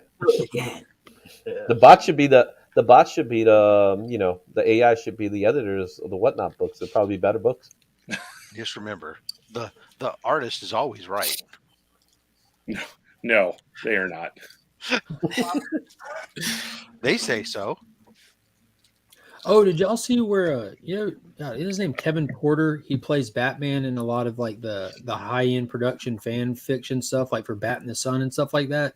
He started sharing the Space Ghost cowl. He's actively moving forward with a Space Ghost movie. Nice. Let's do it. I'm excited for that. I met the original voice for Space Ghost. He was a cool guy. Yeah? Yeah. Everybody was paying $20, $30 for his signature. I just bought him an ice cream cone. He's that's all it took. You know what? That's smart. Buy an ice cream cone. What do you like? Now that's a bargaining tool right there. It's like, yo, I don't got $20, but I got an ice cream cone. You want an ice cream cone? I got that, man. What we did, me and my older brother, we just kept walking past his table with ice cream. And he kept looking up, and every time we just look at him, we walk past him, and then eventually he was like, "If y'all give me an ice cream cone, I'll give y'all both signatures." That's all right, cool. So, and then he even signed it. He called us Dairy Chums. I'm just trying to picture C-Bizzle just walking around like seductively, just like. Absolutely. That ice cream cone was what, $5-6, and you just think save if you had $15. instead of an ice cream cone, if you had an ice cream sandwich, you could have gotten a goddamn remark. Yeah, right. True. Ice cream only costs us $2 a piece. So yeah, there you go. That's creative. I like that. Yeah. I like that. In the same convention, we was able to get Iron Sheik's signature too. And I used to mess with people at work about ice cream sandwiches. I used to say it, you know what would go good right now? An ice cream sandwich. And you'd plant that seed and people, oh, you son of a bitch. And then like I had like a picture of me eating an ice cream sandwich, and I would like go back to my desk and I'd like message them through the messages system, an ice cream sandwich. And fuck you son of a bitch. I want an ice cream sandwich now.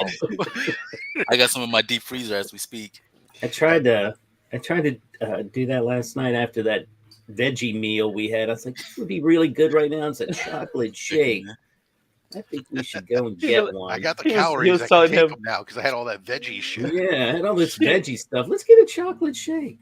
What would you do for a Klondike bar? Would you? No, out here in San Francisco, we do the It's, which I don't know if you guys have It's out there. But no, it's never heard of it. It was a San Francisco thing, but it's sounds like it. They're 2 oatmeal cookies with you put your ice cream. It's ice cream, and then it's all dipped in like a chocolate shell all around, dark chocolate shell all around it.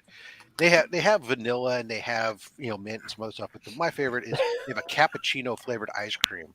And we have the cappuccino flavored ice cream between the oatmeal cookies and the dark chocolate dip. It is fabulous. Sounds good. Check Beckerman's Yeah. He may not be on the stream right now, but he's still doing his line all over the con.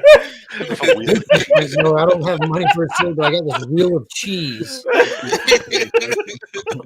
It's just rolling the wheel right there.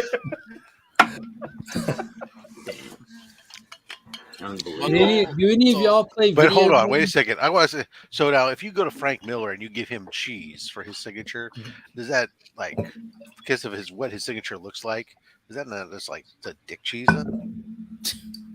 Oh no! Oh no, Rob. If he signs it, so yeah, if he signs the cheese, right? Yeah.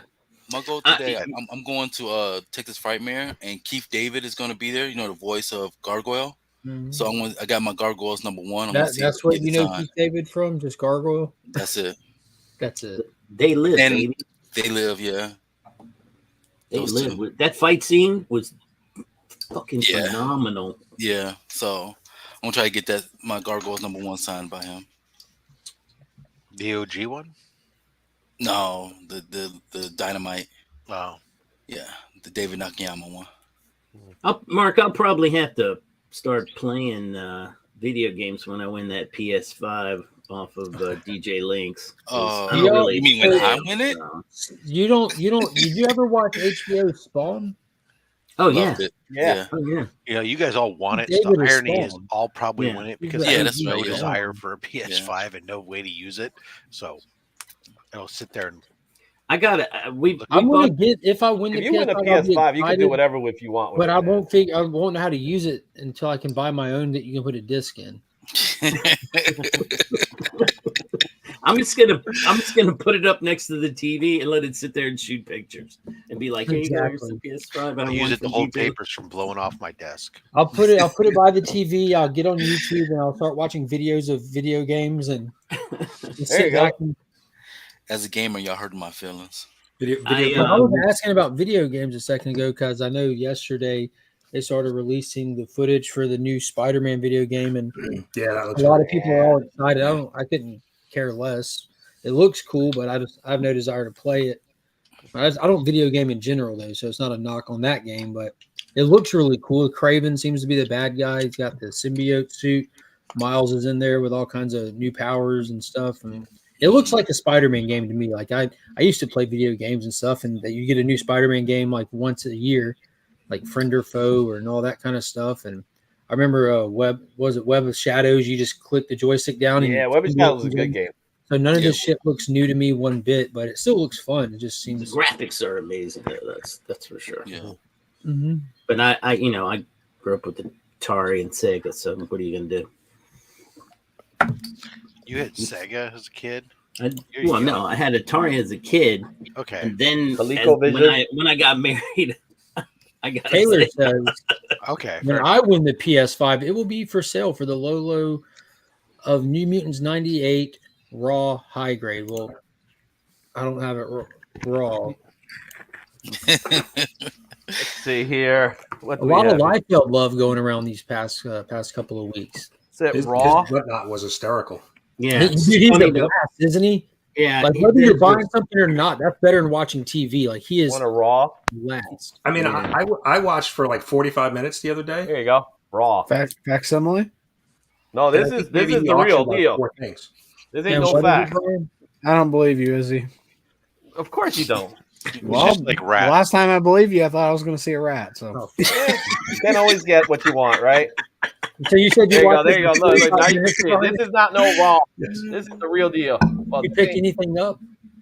No, I didn't pick anything up. But he didn't really auction that much stuff in that time. He was just like goofing around. He did a giveaway, but no, I didn't end up picking anything up. Yo, so they've been apparently because I don't do whatnot. I'll hop on there and like just support friends or something that if they're doing a show on there kind of thing, I'll go over there and hang out and Peddle and Pete's auctions when he was running them and stuff, just to hang out and shoot the shit and have fun. But apparently Rob said that Whatnot was doing this slabbed comic extravaganza thing this week or this month kind of thing. So they gave Rob a bunch of slabs to sell, to promote, to this and that. And they're all these like Kirkham Whatnot Invincible. Yeah. He's just fucking giving them away. Oh yeah. He's like, they want you to sell these things. It was like a $1,500 rare gold foil slab version of one. He's like, you know what? Let's just run it. Just fuck it. He just doesn't care. He does not hold any value in anything. You put something in a slab, it just lost all of its value to that guy. He's like, yeah, get it, go. Speaking of Spider-Man games. Yeah, Maximum Carnage. For the red cartridge. With Woody Harrelson? Yeah. Yeah. He's inside there? That's amazing. That's for the Super Nintendo. I'm John Cena, I guess. You can't see me. Are you backstage? I don't see you. You must be. I don't see you back there. Yeah, I know. Well, guys, I gotta go check my voicemail on my landline. I've got like 100 messages, so for sure. Rob called you 3 times. Yeah, good luck. Good luck, Brian. Rob, do you see Steve backstage? No, sir. Okay, Brian, when does it? Okay. Never mind. If he's truly backstage, have him post something in the private chat to prove it. Yeah, that's what I did. Yeah, he says John Cena, I guess. Oh, Brian, wait, Tyler, there you go. Sorry, I just as I clicked leave, I heard you didn't have to come back in. I was just going to ask when nominations close.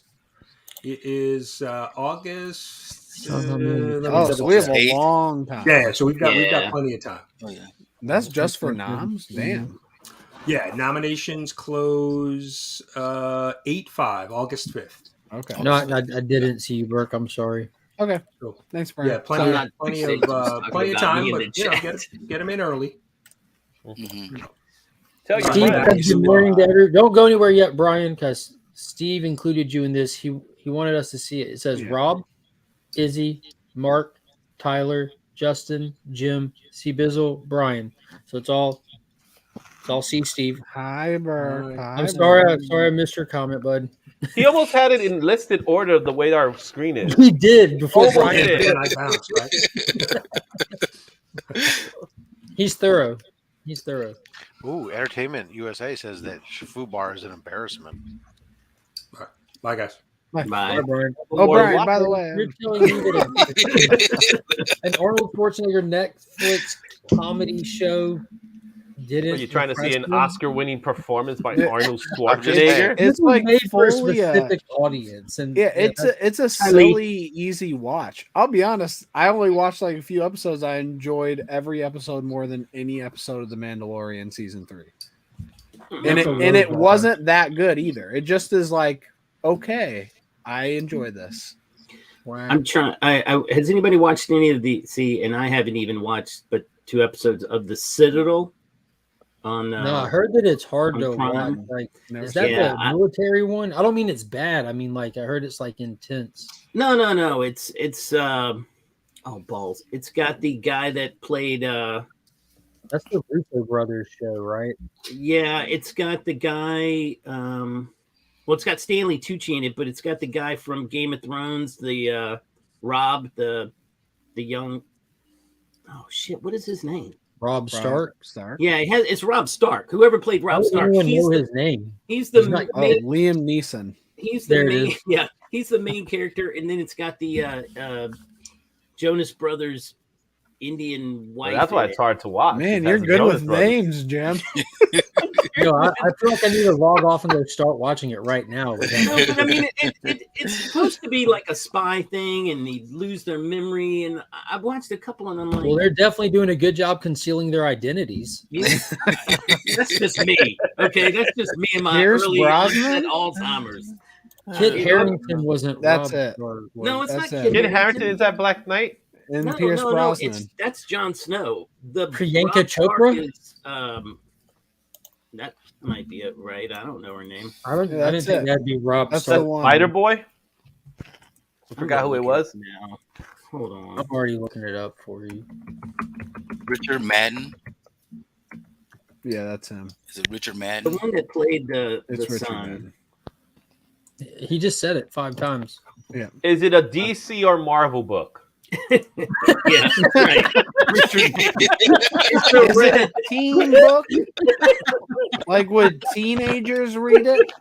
Yeah. Anyway, Richard Madden. It's not terrible, but at the same time, I'm like, why haven't I? Like when Reacher came out, and when other things that they published come out, I like want to watch it. And this one, I'm like, it's okay. I don't know. I just wanted to see if anybody else had seen it and thought it was better. You guys aren't watching shit. I'm trying to think about what I've been watching. That's but it's because we hard. don't have cable anymore. You know, we're too busy. On I tried YouTube. to call my cable provider to get it fixed, but my landline's broken. Yeah, I've just been on my mobile. On my mobile. I need to buy the wires for my phone line because my rotary phone just won't dial all the numbers properly. So I just got to get a new phone. You know what else I've been watching every once in a while, and I don't know why, is Tubi. On Tubi, hell they yeah. have Great. they have the TV show Highlander. Yes. Yes. It's, Wow, it's like some of Highlander. it. I'm like, this is so bad. You know, I remember like, watching that on USA Network growing up. right? Mhm. I'm like, Yeah.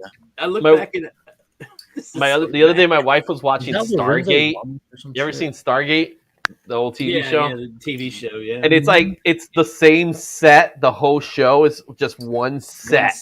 Yeah. Yeah, but it picks up, and dude, that show gets good. They ran for like 12 seasons or something. There's a numerous actual features that they did, like Continuum and stuff, with the whole war over Oh, Antarctica. yeah. Dude, Stargate was fucking awesome. Atlantis was good too when they bring in the Asgardians, and you have Jason Momoa playing an Atlantean in there with one of his earliest roles. Like the Stargate stuff. I mean, the production is what it is for its time, but that's really good stories in there, man. Yeah, I'm going back and watching all these old shows. I don't know why. Just because it's free, and why not? I'm sorry, Lee. Lee's never had U.S. cable. U.S. cable. I watched Athlete A this week. What is that? Is that like Athlete's Foot? No, I wish. It's a documentary on Larry Nasser on Netflix. Who the fuck is that? Is Oh, that the sounds doctor? horrible. Why would you want to watch that? Well, Yeah. it popped up because I watched a lot of sports documentaries, and I didn't realize that the news was broke about it in Indianapolis. So it like hooked me right at the beginning, and it was a sad story. Yo, we'll change the topic from that. People could Google them if you're curious, but yeah. Yeah. Did you watch it? Was super interesting. Did you watch Air? Yeah, I breathe it every day. I'm not watching Air. Why not? I thought it was good.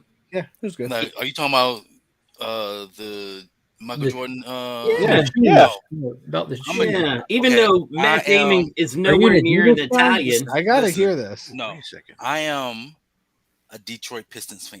Oh, there you go. Sorry. They won everything twice. Jordan. Everything Jordan. I don't wear. You should just hate Pippen. They were good until Pippen got good. I've never owned a pair of Jordans. He's not in the movie. Yeah. Watch it. He's not in the movie. It's on Amazon. It's on Prime. They beat Jordan. I care. It's about Pistons beat Jordan. Yeah. You get to see Ben Affleck in a tracksuit. He said, "I don't wear Hanes. I quit on Jordan. I don't like Mike. I don't want to be like Mike." No, Jordan's mom was a Space genius. Jam was a crappy movie. Yeah, I said it. Space Jam. Yo, you mean hey? So you're not excited to go see a 90-minute Nike shoe commercial? Is what you're saying? Exactly. Yeah. I'm with you. It was a good 90 movie. Minutes. It wasn't like amazing, but it was good. I didn't pay. I mean, I didn't go to the theater and see it. I just waited for it to go to Netflix or whatever. No, it's on Prime. Or Prime. Yeah, whichever one. I just say that I really hate taxes. Yes, you may, brother. Look at my bonus today. I swear, 70% of my bonus gone. California alone, probably. Fucking federal government takes most of it. What are you talking about? Those reparations. Take a moment to call customer service and complain. That's right, Rob. California. Don't even get me started on that. I got my bonus earlier this year. Rob, you set it up too good. They gave us separate paychecks, so they took more taxes out. Rob, I had that. I had the filing down to where I was getting $80 back from the state and owing the federal nothing. And perfect. I was like, that's a sweet spot. That's like the bullseye. Mm-hmm. And then my wife goes, we have to put in all the money I made from my jewelry. And I'm like, no. Why are we doing that? I said, why aren't you an LLC? Because she's a single propriety operator or something. And so she's not an LLC. She goes, I don't make enough money for that. It costs too much money. And I go, you know what? This sounds like a lot of excuses. So in my brain, I'm saying all this because I'm not going to argue with her over it. But I said, contact Pocan Joe. In my head, I'm saying, I'm going to talk to Pocan Joe at HeroesCon about this because I think this is bullshit. Because we ended up owing 700. And I'm like, how do I owe 700? I went from 0 to 700. Oh, I used to have mine pretty damn close to dialed in too. And then Trump changed the tax laws, and all of a sudden I went from owing almost nothing to owing like 10 grand. Dude, dude, you're fucking killing me here. Because what they did is I get paid based on the fact that I live in California. I have a higher cost of living. Everything's more expensive out here, right? But when they cap what you're able to deduct from so my expenses, my mortgage, my property tax, all those, I don't get to write those things off like everybody else can now. So so it just ends up becoming like this thing where all of a sudden your tax burden booms up to a zoo. You gotta move. Sounds like a California thing to me. Yeah, you got to move. I mean, the A's are moving. It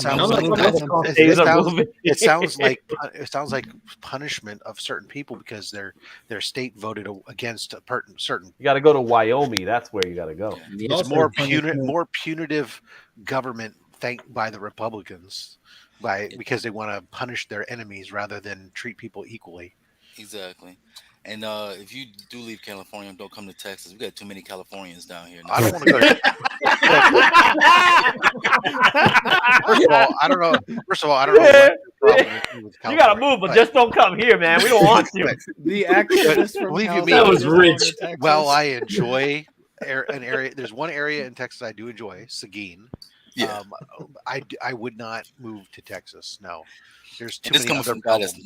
I'm not even originally from Texas, so. Yeah.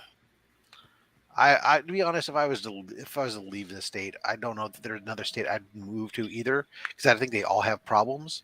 Yes. It's just question, and it's just like, okay, well, I don't even know where else I'd go. Rob, you can just take your fortunes, move here, and live like a king. Oh, dude, I can move to Romania and I can live like a god. What are you talking about? Yeah, you could get a castle. That's right. I can be the new Vlad. Oh, Andrew Tate. Make actual Dracula jealous. And then you can have multiple phones. That's right. Multiple lines. I could have two. You have all the landlines. You have a line in each room. I get to see Rob pick up a rotary and a shoe. Remember the shoe phone? Fucking God now. You have a Mickey Mouse phone. I want to have a candlestick phone. Oh, candlestick phone. Nice. The Nickelodeon ones. Jeez. Special ringer. To get off my phone. I'll call you on my other phone. He just walks to the next room. Yeah. I'd have three on my desk. What are you talking about? Hello? No, buy, sell. Yeah, no, good. Sell high, buy. Yeah. Have his own party line going on there. Hold on, let me get the other phone, and I would just set it on the table and walk to the kitchen because it had the longest line, you know. Yeah. And then you go back and hang the other one up. Like you had the phone with the wire. The wire was so long; it was like 10 feet long. The kitchen phone wire was always the longest. It was hanging. Oh yeah. On the wall and stuff. Yeah. Do y'all remember back? Do y'all remember back in the day when we had cell phones and you tell people not to call you after a certain time because it's free? Yeah, you're wasting my minutes. I remember still tell people that switched from 7 to 9. It used to be 7 o'clock Friday nights and weekends, and then they kicked it back to 9. Okey doked a lot of people with that. So you have to hang up to get the weekend minutes. Y'all heard the story what I told about how I had to sell my the reason why I had to sell my X-Men Age of Apocalypse, the complete set. So what happened was on my cell phone, this is when you had to pay for text messages. So I was in a social group and my Verizon bill came up to like around $900. And I had to only way I had to pay it was I had to sell my entire X-Men Age of Apocalypse collection to help pay for the phone bill. So I'm glad now we don't have to pay for text messages. Yeah, I caught a $700 bill when they switched from 7 to 9. I think I was in 12th grade when they switched from 7 to 9. Yeah. And I didn't get the memo because, you know, emails and stuff like that, like back in those days were not as how they are now, you know. Right. Technology wasn't as accessible. It was accessible, but it wasn't just like the convenience of a smartphone accessible. Yeah. And I didn't get the memo that they were kicking it back to 9. So when 7 o'clock hit, I started calling my friends and messaging people and seeing what's going to happen, and did that for the duration of that phone pay billing period. And dude, I'm like, this is insane. Oh. But I didn't sell my comics to pay it. They can kick rocks. I still like that bill. They can kick rocks. Yeah, now I use Straight Talk. Mint Mobile. Yeah.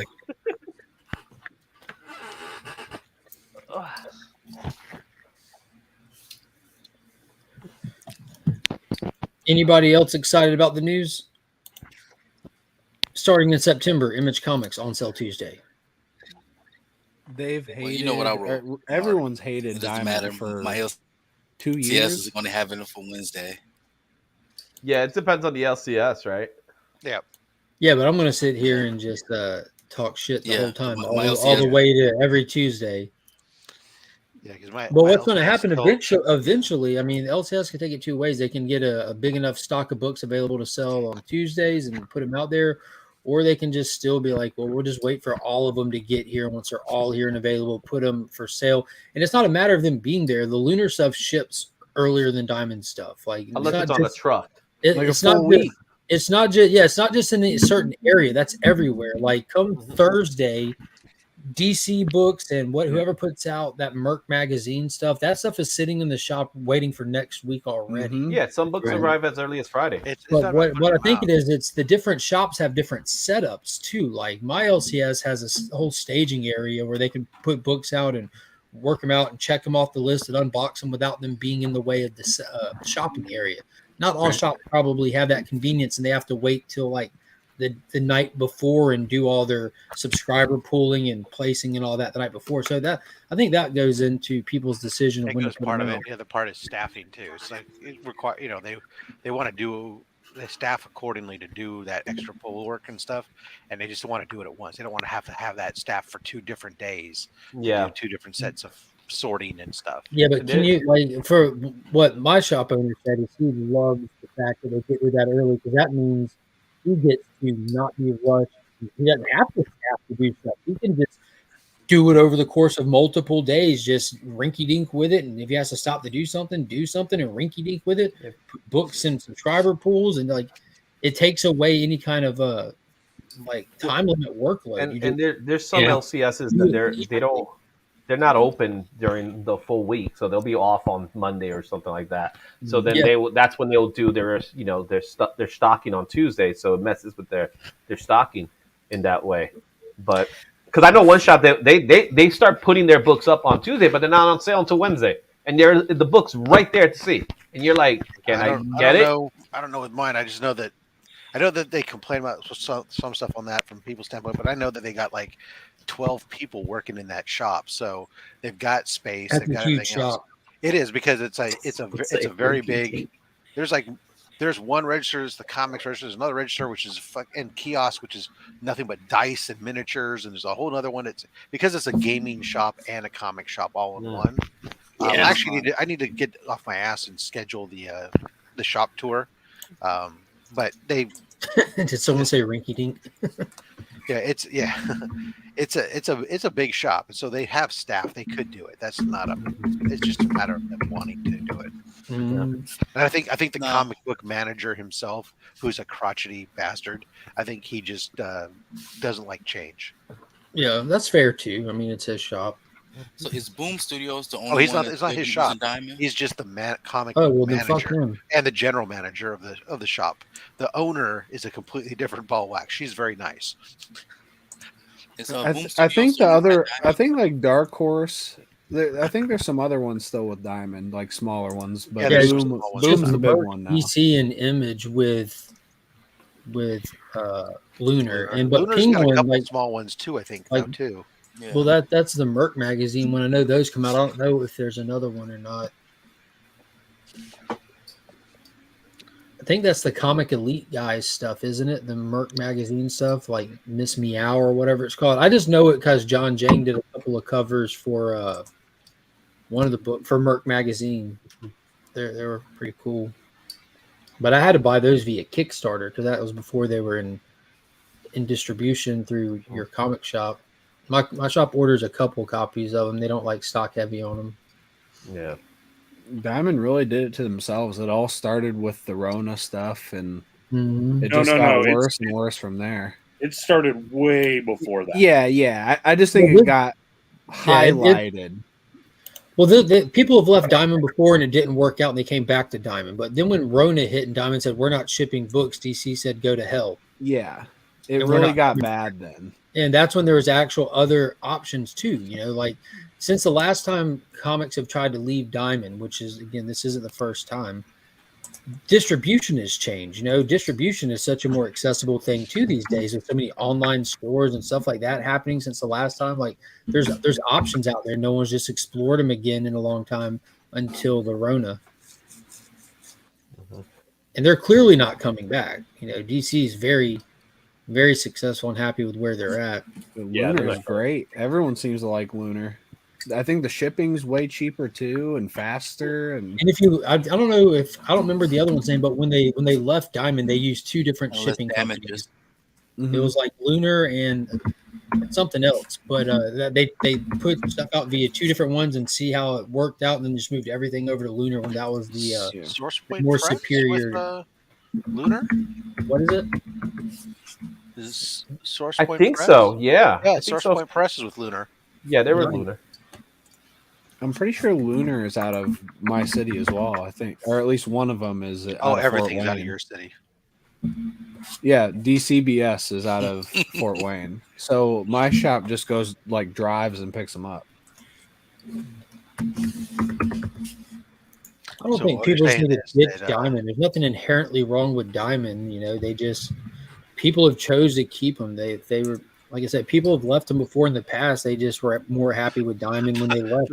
But now Diamond just hasn't had anybody push to compete against them for a while. I mean, Diamond can change their policies and prices to better serve their customers, and then I would say go back to Diamond. The thing that sucks to me about it all really is that Diamond had just created what I like, the whole preview site, being able to go in and connect to your shop and be able to do all your ordering and stuff through your stuff. And I still use it and it's been because DC still puts stuff still is available there to go to my shop. But man, and now everybody's leaving. Eventually I got to imagine that's not going to be supported, and it's going to be that's going to make go back to the old ways. I'm going to have to read a ton of different previews and different things in order to email a list of freaking variant covers and shit I want every single time turn around to my shop, instead of just be able to go into the site and choose which ones I want.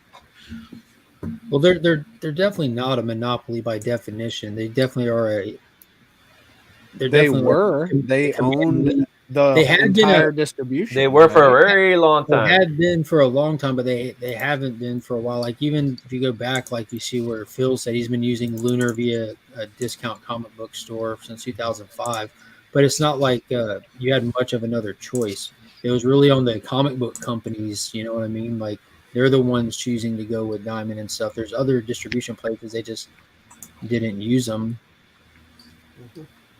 But by the legal sense of monopoly, they were not. Colloquially, like, sure, but not by the legal sense. Mike, I did not forgive Izzy.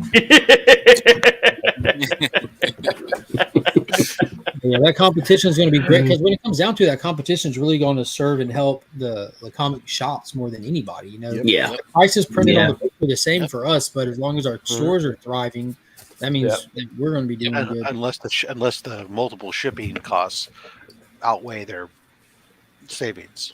Yeah, which they're already at that point, having DC split, you know, like with the multiple shipping. So the more people that move over and kind of balance it out to 50-50, that's, if you got to do multiple shipping, that's pretty decent. So DJ Lynx is now doing the rat quest for us. Yes.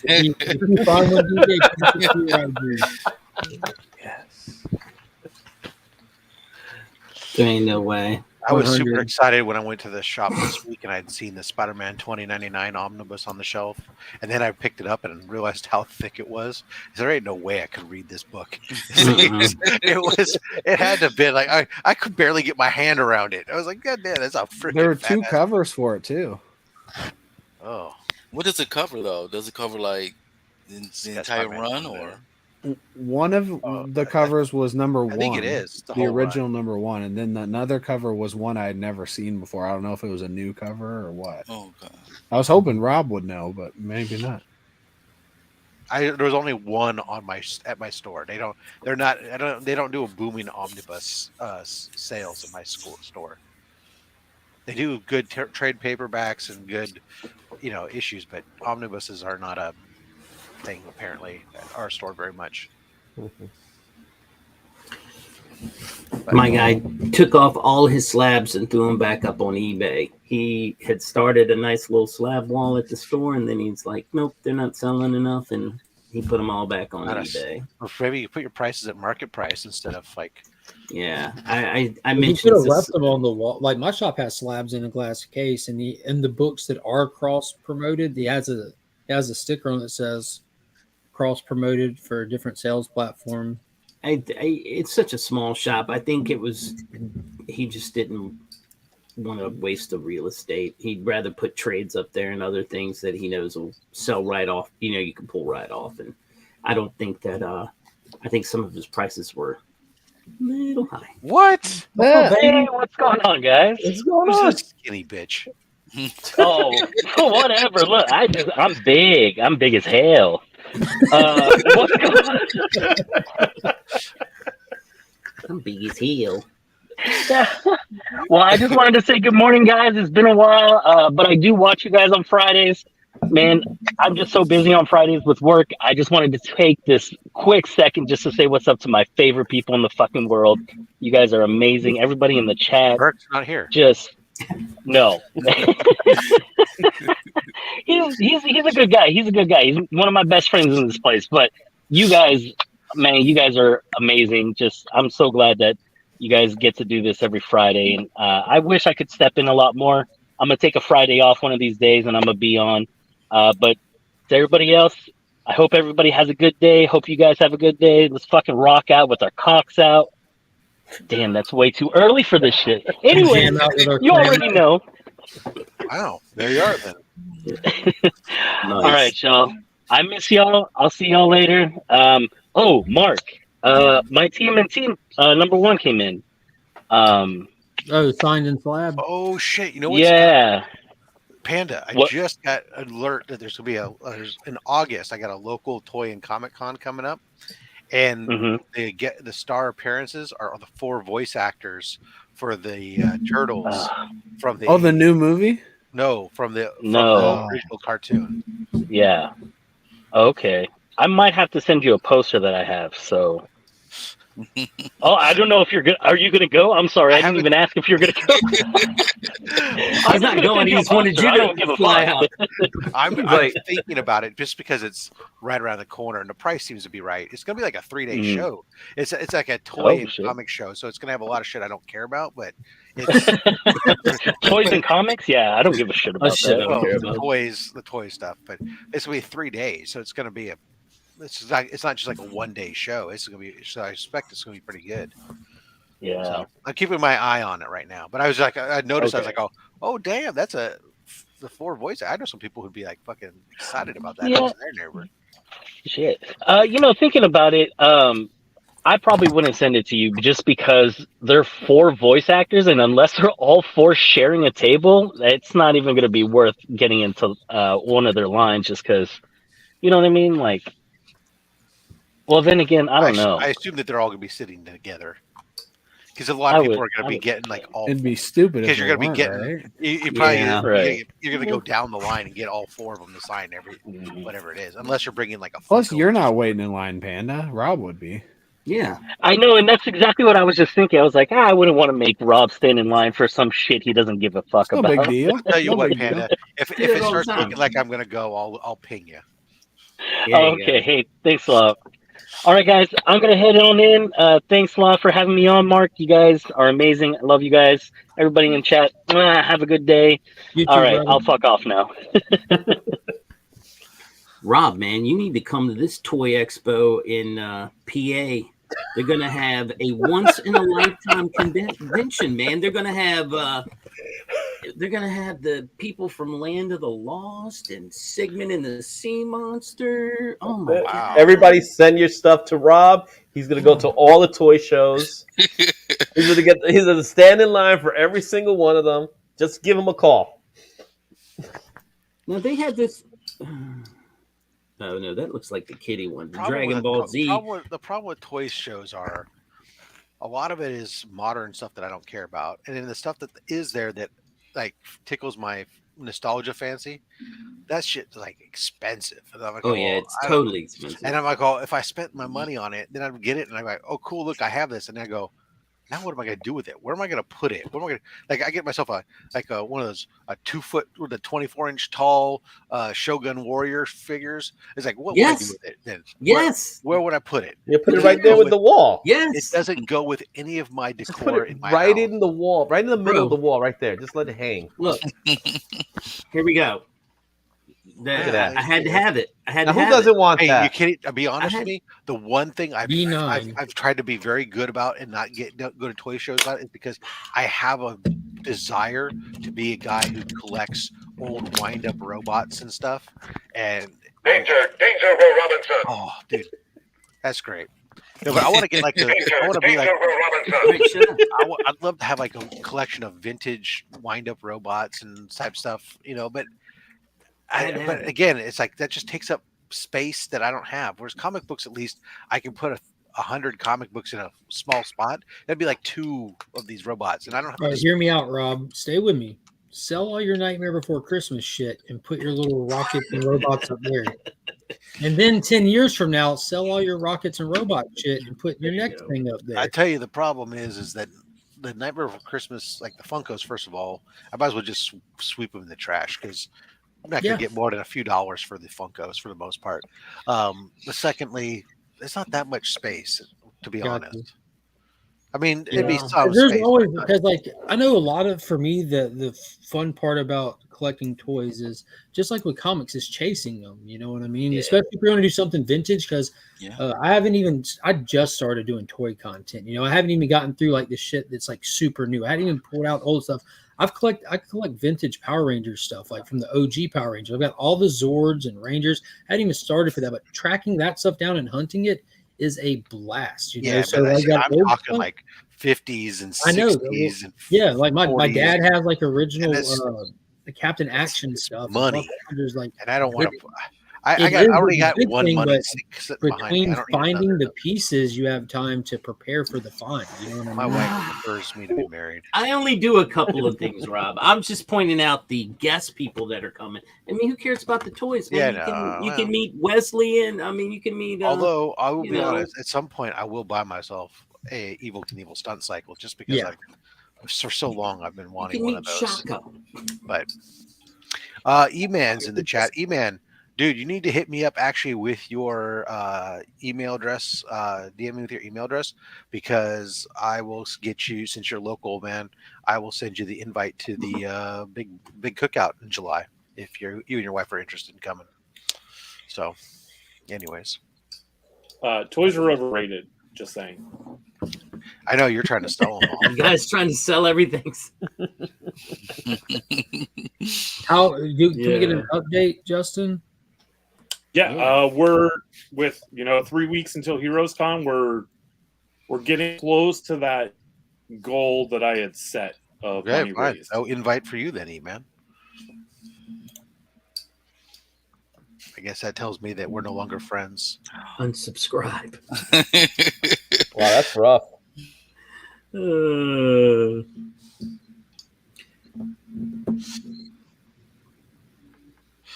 Oh, what was your update? Sorry, Justin, I interrupted you. Oh, that's okay. We're getting close. I think I'm about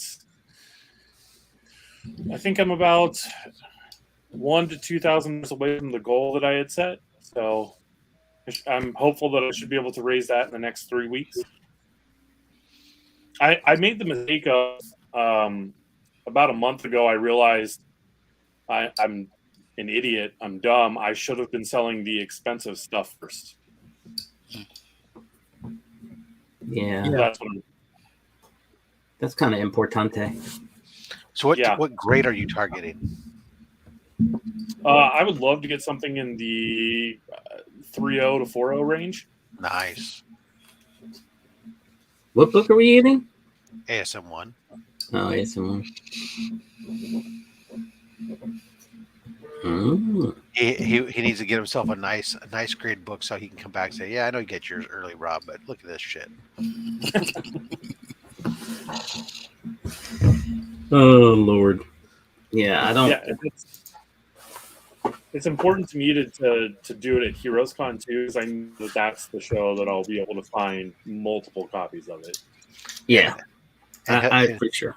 And I'll be there so he can go, look at this, Rob. It's a yeah, and then you just come up, you just smack it out of my hand, and then run off. That's what I do. No, that's when I'll pull out the 2 and 3 that pickups. Yeah, but I finished my run. Speaking of going back to talking about the turtles here in Texas, they got this expo called Retro Expo, and they're gonna have all 4 of the voices from the original Teenage Mutant Ninja Turtles movie, and April O'Neil and Shredder. From the movie, Corey Feldman's gonna be there. Because he was one of the voices. Hope not. No. It says. Isn't he dead? Corey Feldman? No, he didn't die yet. No. That was the other Corey. Okay. Corey Haim's the other one. Yeah. Yeah. Well, I know one of them's dead. DJ's like got some problems with his phone. Yo, baby, are you down with it or something like that? I don't know. I don't speak Spanish, so I can't make that out. Sit at home. Let me read it then. Let me read it. I read Spanish. From a hard something or other. Or New Yorkese. Yeah, so New Yorkese. That's a language. Yes. I didn't know that. Oh, it is. Let me tell you. Yo, this is Marquise, baby. Yeah. You down with it? Are you down with it? Oh, yes. Well, you know, 2 Live Crew. I would, Oh, wow. but DJ, I was too busy playing Amtrak. It's a song. That's a song. Izzy, when I started working eons ago at MCI, they gave me New York, Boston, and Hartford to cover. And I swear to God, some of those people in Staten Island, I could not. It could have been like freaking a whole nother planet. I'm like, you got to The repeat Staten yourself, Islanders bro. or something, man. Those guys are my awesome. Lord. What But is I this? had the whole state of New York, and then Boston. They'd be like, Jim, Park the car in the garage. What is the Wonder Woman 2 Superman cover? Yeah. Oh my God. I don't know if you guys see any of you guys follow Flip Mode Comics on Instagram. Yes. You see that collection that they freaking picked up? Yes. Holy shikeys. Those guys are hilarious. They're driving back. They're driving back, and like as they're making these stops, they're doing what's in the box of this collection that they just drove to pick up. And as they open up, there's like they're like sensational, first Wonder Woman, or it's all golden age stuff. Some Superman, some old Marvel comics, Schomburg covers, just this amazing golden age stuff. A whole box of nothing but EC stuff, pre-code EC. What do you think they spent, Rob? I mean, and just ballpark. I mean, just on the few covers they shown you, I was like, it's hard to say depending upon if somebody knows what they've got and what they're selling it for. But you'd think that they're spending thousands of dollars. I have to think that whoever they bought them from, just the way they were prepared and they looked really, really good. They were well cared for, but I have to think that somebody inherits something, somebody dies. I'm thinking they just want to get rid of shit. I don't know. That's upward in the range of 100,000 to 200,000 easily. So many incredible, and they all looked in amazing condition. Yeah, that's what I mean. I mean, like now I know that when you sell, I know, but I have to assume the person knows when they sell those books. Anybody that's buying them from a retail perspective is going to want to have a little meat on the bone, as they say. Oh, they're going to need a lot because what these guys will then turn around and sell it, and they'll sell it. So some of the stuff, so they'll ask in their auctions, they'll ask, a couple $100 under what, they'll grade it themselves. Yeah, sell it raw. Yeah, and I bought stuff from them. Yeah, they'll put a couple $100. They'll start it at a couple $100, maybe under what the GP L is, but then people will offer less, and then they'll go from there and sell it somewhere for a couple $100. You can get. I mean, that's where I got my ASM 9 most recently. Yeah, but sometimes you get a great deal. Sometimes you get a deal. Or they do the card thing where they're like, "All right, we're going to play cards, and let's see what your hand is. Let's see what's what crazy, man, is during dice live shows, there's some serious money that moves. There's some guys, lawyer or whatever his name is. There's some people in there that are obviously they're taking around and they're reselling them and stuff because there's no way that they got that kind of constant capital. I mean, they could be independently wealthy, but there's some people out there that only go to specific sellers because they know they've got the quality, and those guys do okay. I mean, I bought all those amazing adventure Beast books, a whole set from them, everything but 11, which is probably on the Heroes Con run this year. I'm gonna look for 11 and get the 11, but they were great quality, great shape. I know that collection though, man. Oh my God.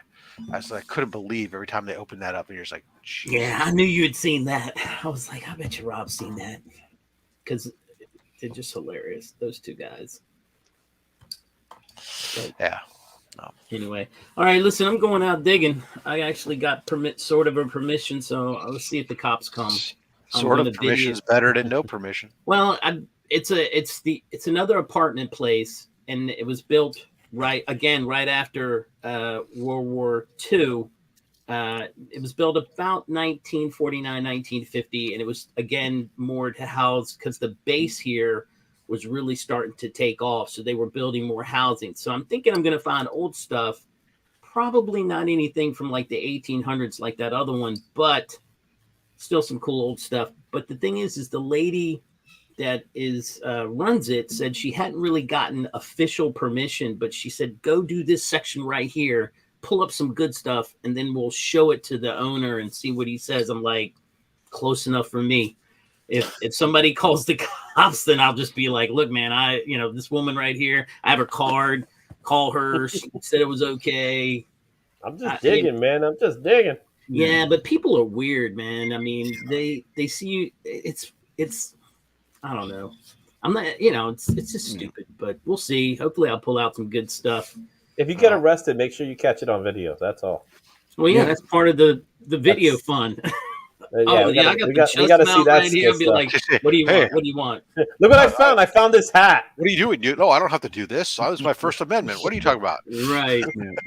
No. Try to get consent before and not after, Jim. Is that right? That's good moral in life for many things. Yeah, it is. Well, I just look at it as I have a... And she told me it was okay, but... Right. Every time. Yeah, I just look at it this way. She works there. She could be in bigger trouble than I am. That's why I don't think that it's going to be an issue. She wouldn't have done it if this woman wouldn't have done it if she didn't think it was that big of a deal. So or she just wants to see you get arrested, which would be even better. She's like, really? I finally get him. She got her own YouTube channel. Yeah, that asshole dig here. We're gonna bust him right now. I might even wear this hat. Maybe I'll just wear this hat. Like I've got Alzheimer's. I don't know what I'm doing. Make sure you wear mismatched shoes. Just like Tippet Cheerio. Yeah, Cheerio. They'll be turning around. Yes, Cheerio. You see what happened is one lace up New Balance with one's Velcro. You Something. gotta throw in the sketches, man. I need to get the Velcro shoe. There you go. All right, guys. Velcro shoes. That's good. Yeah. Yep. See you, Jim. Bye. I gotta get out here myself. I gotta go up to my son's school and get his final paperwork, and then head off to Irving, Texas for the convention. Only because you said it before you go see Bizzle. My grandpa played for the Pistons in the 40s. Yeah, when they played here in Fort Wayne. Yeah. Oh yeah. They start off in Fort Wayne. Yeah, the Zollner Pistons. He won a championship here. Nice. Yeah. Okay, you're cool with me now. He scored 2 points that season. He did. Hey, he at least he scored. Yeah, he did. You can never take that away. 6'10". Just like Tyler, he scored once. At least he still scored. Yeah. You say 6'10"? He was 6'10". Yeah. How tall are you? Not 6'10". I'm like 6 foot tall. Oh, okay. I'm a disappointment after that. Wow. Something he's been told his whole life. Yeah. Why can't you be more like your grandfather? You scored once. You're just a disappointment. Yeah. When are you gonna ever score? It hurt when his parents said it, and then it really hurt when his wife said it. But I'll catch you guys later. My first wife. I'll see y'all later. See you, but she's buried in the yard somewhere, so who cares? Yeah. Digger Jim's looking for her right now. That's why the corn comes in really well over there in that one patch. Speaking of corn, are you gonna go to the cornfields? That's what I want to see. I want to see the cornfields, Tyler. Yes, I mean I'm right next to him. I could go. Now I want to see cornfields. It's not like rats. Corn actually exists. That would be instantaneous to find here. Maybe there would even be a rat in there. I don't know. Oh, now you're making a promise. No. That's not a promise. I've never seen a rat in the cornfield. I've seen mice. Would you go out? Would you go out to the cornfield, and would there be children in the corn? Find little Amish kids. That would be great. Dancing around, just singing in unison. Why do they have to be Amish? Amish? Did you say Amish? Yeah, they say Amish. The Yoders? I like their mashed potatoes.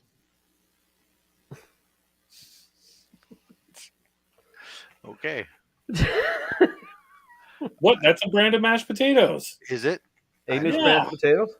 Yoder's mashed. Someone help me out here. Anyone? Yeah. Yoder makes a smoker. See, now that just sounds weird to me. That's brand of smoker.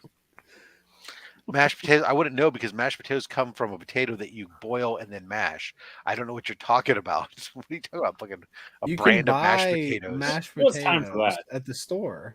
Who has time for that? That's how mashed potatoes are made. You mash potatoes. Nah, I don't have time for that. Oh. Dustin, help me out. Where do mashed potatoes come from? Like origin? Like what part of the country or? No.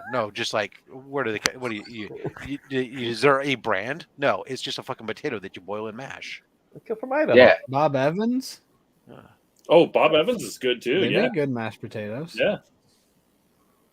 Don't even take the skin off of them. Just boil them, mash them up. Thank you, ADF. The skin is key. Yes. Yeah, a little rustic to your mashed potato. That's great. Take some Yukon Golds. Those are fit and then they're already buttery. You add a little more butter to that when you're doing it. This is great. Or you go to the grocery store, you buy some instant mashed potatoes from Bob Evans, and then you come home and just throw them in the microwave. Instant. So good. Idaho. Is there anything better than instant mashed potatoes? There are many things better. I don't think there's anything instant that's good. Oh, you've never tried instant mashed potatoes. I don't know. Instant oatmeal, as far as oatmeal goes, is fine. I don't mind, but yeah. Wait, instant grits aren't bad. Do you not eat like instant mac and cheese? Yeah. No, I don't really do mac and cheese anymore. Anything on a package that says just add water, so good. Yeah.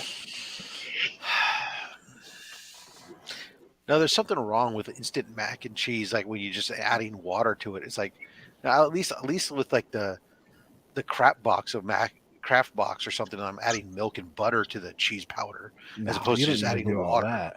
And if you just use hot water, you don't even need a better to make microwave macaroni and cheese from scratch. Hot water, just start eating it. Yeah. Ramen is just food. It's not. Or ramen. I don't know. It's good, but nothing better than ramen. Oh, pasta. Mark wouldn't. Yeah, I don't do ramen. Are you a fan of instant mashed potatoes? I don't cook like that. I think my wife makes them every now and then, but she churches them up. I mean, they're edible. They're not bad, depending on how you make them. So good. Well, you're just diving right on in there, aren't you? What, with the cheese? It doesn't even go foreplay, nothing. You don't string it? He just goes straight. He goes straight teeth. Office reference. I mean, if I want to be here everywhere all day trying to eat a piece of cheese. Just some fun and there you go. That tastes better when you string what I'm talking about. I usually don't string it either. Do it again. Now, Yeah. Take that cheese, batter it, and deep fry it. And that's the way. Idea, yeah, there you go. What do you batter it with? I don't know. I never actually made it. Oh, really? I usually use instant mashed potatoes. You can use that with anything. You weren't going to use cornflakes? No, gross. Ugh, cornflakes? No instant in that.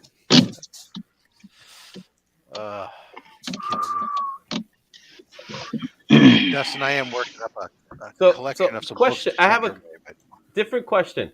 This Trinity character, is she going to be the daughter of Superman and Batman? Who? Like a composite character, since it's called Trinity, Superman, Batman, Wonder Woman, all in one character. Yeah, why not? Just clone her in. Is it? That's my curiosity about this character. They haven't done a Wonder Woman kid that has two fathers yet, so that'll be a way for them to make it original. Mm-hmm. It was a drunken evening back on Themyscira when and this is why men aren't allowed on the island. And Trevor and Steve Trevor was just cuckolded. He held the video camera. Exactly, he was shooting the footage. That's all I gotta say. It's like her name is Trinity. The name Trinity just tells me other things. Yeah, just because she can hang around with Superman and Batman's kid, and they could be the new Trinity. And they could all be family. Yeah. Maybe it's Blade's kid. Blade? Yeah, Blade Trinity. Oh, that movie. Yeah. Just a weird, obscure reference. Yeah, there you are. Yeah. Best Triple H movie ever. What's that? Triple H, the wrestler. You didn't know he was in Blade Trinity? No, I don't know Triple H. He had the chromed out fangs. Yeah. That's who Ryan Reynolds had beef with. Oh, I didn't know that either. Yeah. There you go. Not in real life. In the movie, his character, Hannibal King. Yeah, and it had the puppy, the puppy with fangs. What's funny is that same actor Parker Posey had a Pomeranian dog companion in Superman Returns also. That is true. Yes, Superman Returns, man. That movie was an upset for me. Mm-hmm. I saw an article that said Nick Cage is showing up in the Flash movie as Superman. I heard about that. I don't want to hear any spoilers for that. Oh. Why would you say that? I also heard that Spider-Man Across the Spider-Verse is a perfect movie. I don't know if we can say those words. That's just like I'm just saying that's what people are. That's what the reviews are coming. So. I think the first one is perfect. So they're saying that this movie is a perfect movie. What is a perfect movie? I wonder if it's still. When's its release date? Is it still part 1? No, it's part 1 of 2. Yeah. But is it called part 1? Because they did that with Infinity War as well. No, it's not called part 2. It's just called Across the Spider-Verse, but it's supposed to lead up to a second part. I know all that. I know that. No, but it's not called part 1. It was initially titled part 1. It was initially titled part 1. And they changed it. Because they don't want people to be scared away by that. Well, yeah, because that's stupid. Why would you call it part 1? Yeah. Well, they've done that. First of 2 parts? Yeah, there's a difference between a sequel and a second part. There's no reason to call it part 1, is what I'm saying. They can just name the next one something different. Why have a part? You just comb it into a coof. Just like Infinity War. If they would have called it Infinity War Part 1 and Infinity War Part 2, it wouldn't have hit the same. What do I know about parting my hair, obviously? But I mean, but History of the World Part 1, it took, 40 years for them to do a Part 2? That's the same as Endgame. Who is they? Thank you very much. Thanks, CJ. Who is they? The critics. The critics that watched the movie. Anyone can be they. Well, there you go. There's the critics who watched the movie. Ooh, that's a cool shirt. I'll take. Yeah, really. I think that Justin's shirt says more to me about the movie than. Well, I'm excited for it. I'm going to see it next week, and then. Yeah, I'm seeing it.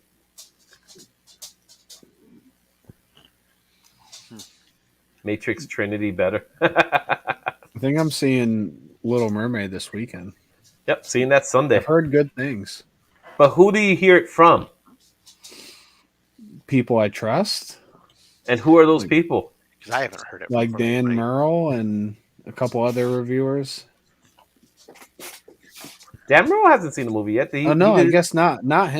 He hasn't put the. Yeah. No. It was. I've watched the same people. Dan Merle. Well, the Screen Junkie guys. The Screen Junkie guys don't do nothing anymore, but I watched that entire episode you shared yesterday. You saw it? Yeah, because I want to do something like that. I'm planning on doing something like that. I watched the whole thing because I was absolutely intrigued because it was a 13-year-old episode, and this is right. It's right at the time before Suicide Squad was even casted, when DC announced that lineup that they were going to do before everything imploded. So it was very interesting and very fun listening to their take on Marvel projects, their take on the potential of the DC stuff. It was just a cool little time capsule. You know what I mean? Yeah. I didn't see that. I was looking them up, and I remember those videos. There's some really good videos, man. Those fights are great. You shared that one though, out of all the options. I just picked the first one I saw. Yeah, it was fun. Yeah. But they got a whole bunch of them, so they've been doing it. They stopped doing it for a while, though. I don't know why. Looks like they just make shorts now. Yeah, they've been doing the honest trailers. So that's what they've been doing. I don't really go out of my way to watch those. Yeah. They're just okay. Mm-hmm. I used to watch them, but then I turned 11. The Barbie. I don't know about that Barbie movie. I saw that trailer, Evil. I still think Barbie looks awesome. it I don't could know. be great. Like I think it could be great. We'll see. I don't know how I feel about that movie. It's one of those that I think is going to hit different for everybody. Yeah, it's like Enchanted on drugs. Exactly. Enchanted. That's like a perfect description. That's what that looks like to me. Like, even though I think Ryan Gosling looks amazing, he looks like he's gonna steal the show. That's odd. I thought Margot Robbie looked amazing. Well, yeah, she looks good, but it's just the fact that he's with the doctor. He's like, I need to see a doctor. He says, I need to see another doctor. That was funny. He's like, doctor, get it. That's what I said after the first trailer. I think all the comedy is going to be when they come into the real world, and this trailer looked much better. It definitely looked better, but I still don't know about this movie. That's going to be a hard take. No trailer. I mean, it's just a trailer, so you got to give me more than. When it comes to funny stuff, sometimes funny stuff is just in the trailer, and the rest of the movie sucks. So we'll see. Well, it's got some hard competition. Why? What's it up Oppenheimer. against? Oh yeah, I'm gonna see. Different crowd though. That's a different. It's definitely a different crowd, but yeah, that's why it probably won't do well. When does Transformers drop? It's gonna drop in June too. So I think in the last week of June. There's a lot of movies coming out this month. I thought June it was like and July are like that. I thought it was the front end. Like the front end is stacked. Nothing's trying to go against the Flash. I thought there was a movie coming out same week as Flash. Yeah, because the Flash jumped on top of Elementals because they said, "Hold my beer." Oh yeah, Elementals. Well, I know the Transformers. It's actually should be coming out soon because June 9th, I think. Yeah, the tickets are on sale. You could see the movie as early as June 7th. So we got June 7th is as early as you can see it. I'm looking at some of the reviews for Across the Spider-Verse. They're like, the animation's so great and the jokes are good. That's the consistency across them. Yeah, but they said there's the dark. There's some darkness to it. It's dark with Spider-Gwen's story. Yeah, and a scene with Captain Stacy. So I'm guessing he's gonna die. I don't want to know anything else at all. That's already too much. Yeah. So Transformers coming out June 9th, but some people could see it as early as the 5th. As not a fan of the Spider-Man animation style, I'm not really that's not going to put me over. But the first one, I loved the story. It was great. Yeah. I'm just seeing how many spider people are going to be in this movie. They're just going to shoehorn in as many as they can to point at each other. Yeah. Because that joke's not dead. Oh, they did the whole joke with all of the Spider-Man. Yeah. Yeah. So there's that. Yeah, I'm skipping that one. I'm skipping Oppenheimer in theaters. Mm-hmm. I don't know if we'll have time to see the Barbie one, but we really want to see that. Really, it's like Transformers, Barbie, and Flash. Like that's 3 movies in 1 month that we're trying to. So you just want to see all the toy movies? I guess so. Yeah. Yeah, that's funny. Well, I know in Transformers there's a big rumor at the end.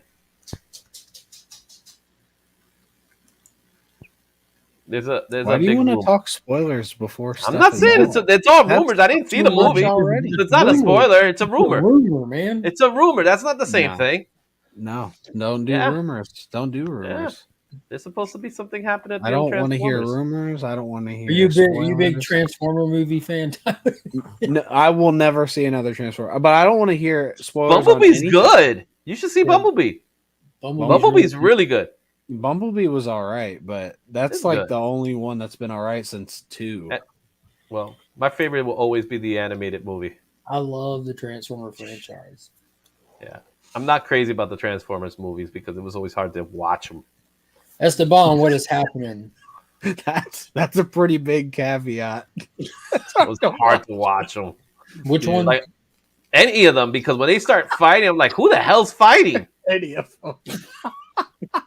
I'm just saying, man. Dude, I the can't. Transformer movies. Yeah. They are hard like, to who watch. the hell is I'll fighting agree who? with I you. never. Jeezy says Mattel better end credit Masters of the Universe. Wouldn't for that Barbie. be? That'd be wild. awesome if He-Man just shows up and he's like 3 feet shorter than her. Why would he be 3 feet shorter? Because when I was a kid, my sister had Barbies. Yeah, my sister had Barbies, and I had He-Man toys, and the difference in size was hilarious. Esteban said, "I don't get the Barbie hype. Apparently, I'm not gay enough." I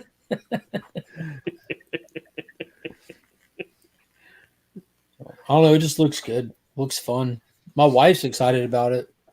Yeah, Lisa was surprisingly excited about it as well. Did not think she would be.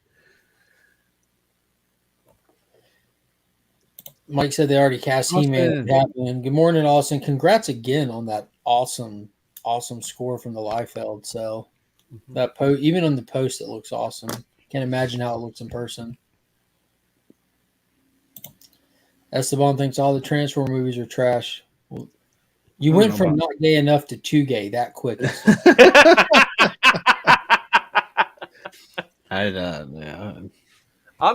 I'm saying the original animated movie is the best one. Yeah, I don't think anyone would. I think everyone would say that, right? I love the anime. I see it at least once a year. That's like when you talk to Batman fans, and like the Mask of the Phantasm's the best Batman movie. Like no one's going to argue that. Mm-hmm. Yeah, I've never loved Mask of the Phantasm. I've given it so many chances. I don't know why. Holy shit, you're just broken, Tyler. You know which is a good one? I the Batman feel Beyond. broken when I watch it. I'm like, Return of the Joker is a really good one. Love this. Batman Beyond. Yeah, the Batman Beyond, Return of the Joker. I like that one more. Good movie. I like that one more for sure. Yeah, and I don't even like Batman Beyond. I think that's a much better movie. That is a good movie. So no, Deadpool got shut down because they shut it down already. Kind of. So like it's shut down because of the writer's strike. They're not going to allow Ryan Reynolds to ad lib, which that's how he films. Yeah, because even though he can ad lib any time, it's gonna cause issues with the guild. So yeah, you can't change anything that was written or anything before the strike occurred. So if he starts being himself and creating enjoyable, fun content for this creative bankrupt company, they're gonna be in a lot of legal trouble. Mm-hmm. So they can't do that. So they're gonna have to either stop it or put out a shitty product. I think they just wait. I don't know if I don't like Mask of the Phantasm. I just don't see the hype, and I have tried, and I think it's good, but I think there are many episodes better than it. It's a little too long, and it's not a long movie. It's like 70 minutes. You're right. It's not, and it feels too long. Me and the wife went to the theater to watch Mask of the Phantasm when it came back for the Fathom event for the 25th anniversary a few years back. And she didn't grow up watching Batman, and she came out of that like, "Holy shit, that was good!" Like, yeah. I feel like I'm the only person. Maybe I need to watch it like a fifth time, but I don't know. I just never have really gotten it. Right. I'll be back, guys. Give me a minute. All right, I remember watching it when it first came out. Let's see. The first Transformers was fine. After that, they progressively get worse. Disagree. Bumblebee is the best in the series, and I'm juiced for the new ones. Yeah, I'm the hot take king when it comes to Transformer shit. I love the Michael Bay stuff. I love Age of Extinction. The Last Night with Cogman and shit. Anthony Hopkins. I think it is the shit, dude. Age of Extinction is my jam, dude. When they roll out the legendaries and they bring Stanley Tucci in and stuff, I loved it. And the Galvatron shit was awesome.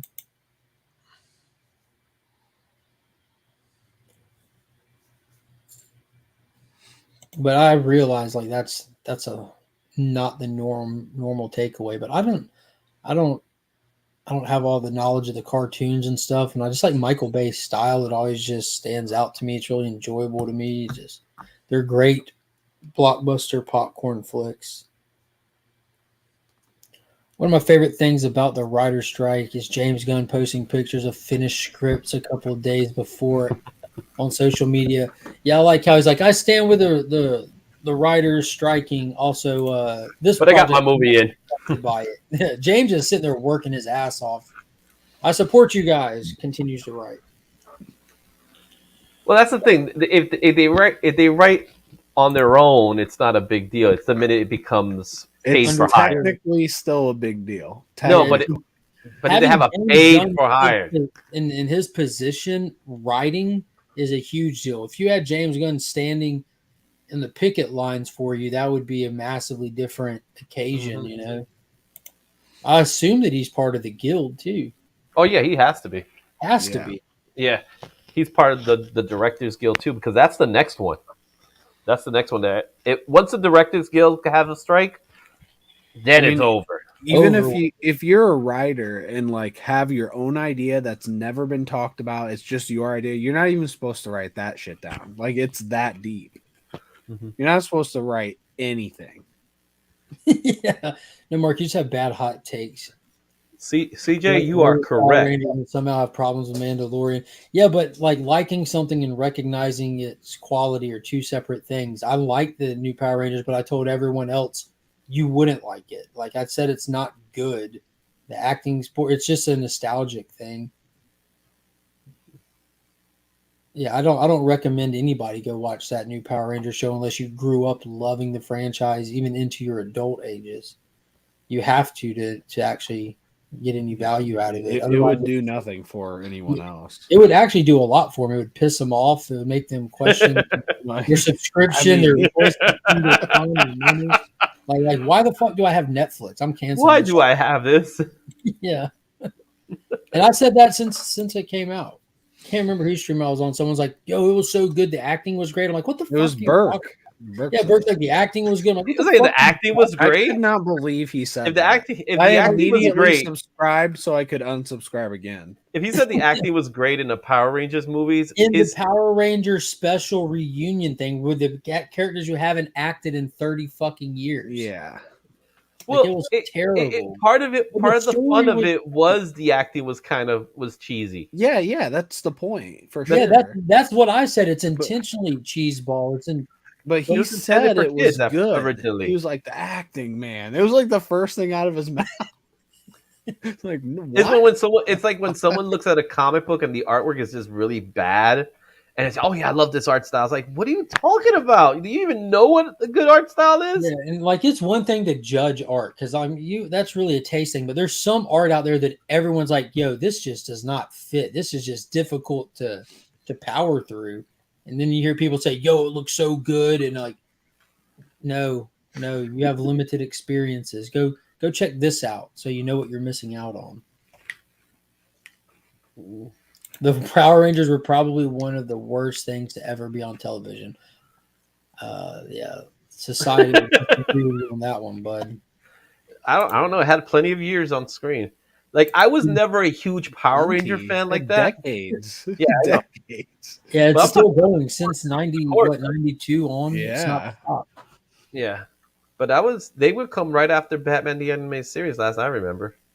So you get Batman the Animated Series, and then you had Power Rangers. It was like the last show of the block. Yeah, people acting in costumes, just so you know who's talking, have to bob their head and do their fist. That was the best part when juice bar. When they were talking, we need to go get them. Exactly. Like we get it. That one's talking. You better not. That was the best part. Talking with your hands. Crazy, I mean, I'm sure most people know it now, but the scenes with them in the suits and stuff wasn't that? Or at the time of filming, it was 25-year-old footage. That's how they were able to just reuse. The Japanese footage. The only That's footage why the Yellow Ranger was out of Yellow Ranger had a package. Yeah, no skirt and a front lump. Yeah.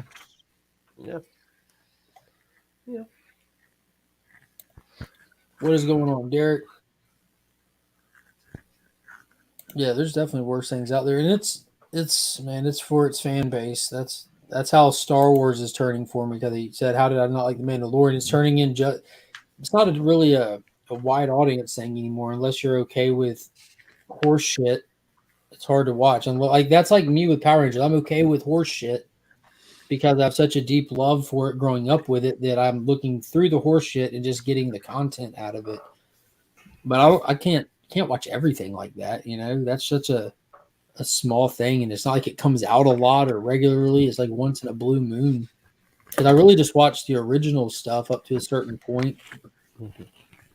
The Derek's thing about the unions are bad now. He was saying that as a joke, but it made me think of the Disney Plus is removing a bunch of stuff off their Disney Plus, and one of the things they're taking off is Willow, and that so it will have been up for like 7 months or something, and will be gone, and you will not be able to view it at all. It's not. And the on creators, like the hard people who copy won't be getting residuals from it. no residuals. So that's like one of the things they're fighting for with streaming is about residuals and that kind of stuff, because they can just remove stuff and it's gone forever essentially. But do you think they need to get residuals? Like, you got paid to do the job, and now you're bitching about residuals for a show that's not even profitable. So they get the purpose of residuals. If the show's getting ratings, if people are watching it, then you should get the money for that, because people are still watching. It's kind of it's a Seinfeld deal, right? Yeah, I completely that same exact agree. thing. So but what Disney is doing is, and this is not just Disney. Disney is not the only one that does it. They all do it. Is they have to remove it because it's costing them more money to have it there on the platform than and that no one's watching it, or a very small amount of people are watching it, than to just take it out. We take it off. We don't have to worry about that money, and we could put other content in there. And that's great for those people, but the people that worked on it and are counting on money, it's like they want to be afforded like a certain amount of time or whatever. Just like Willow is not getting, just as my example. Mm-hmm. They could stay up there, and their residual checks could be all 35 cents a month. What do you know? Yeah. This is pretty interesting too when you think about like how much the streaming wars, they were banking on saving money on physical media, not having to produce physical media to send out for people to buy physical media. Now it's like, how much are they losing not having physical media, because people don't. You buy something, you're kind of invested to at least watch it at that point. That's been the whole thing of why there's a whole article on Kevin Smith on his recent successes that he's had, and why his movies he's been getting green lights and stuff is because not only are they not expensive to make, but they sell significant amount of physical media, and so the studios are making their money on this with this limited release and physical media sale thing, as well as the streaming sales. They're doing really well on them. That they basically told them, said, "Yeah, whatever you want to make, go ahead."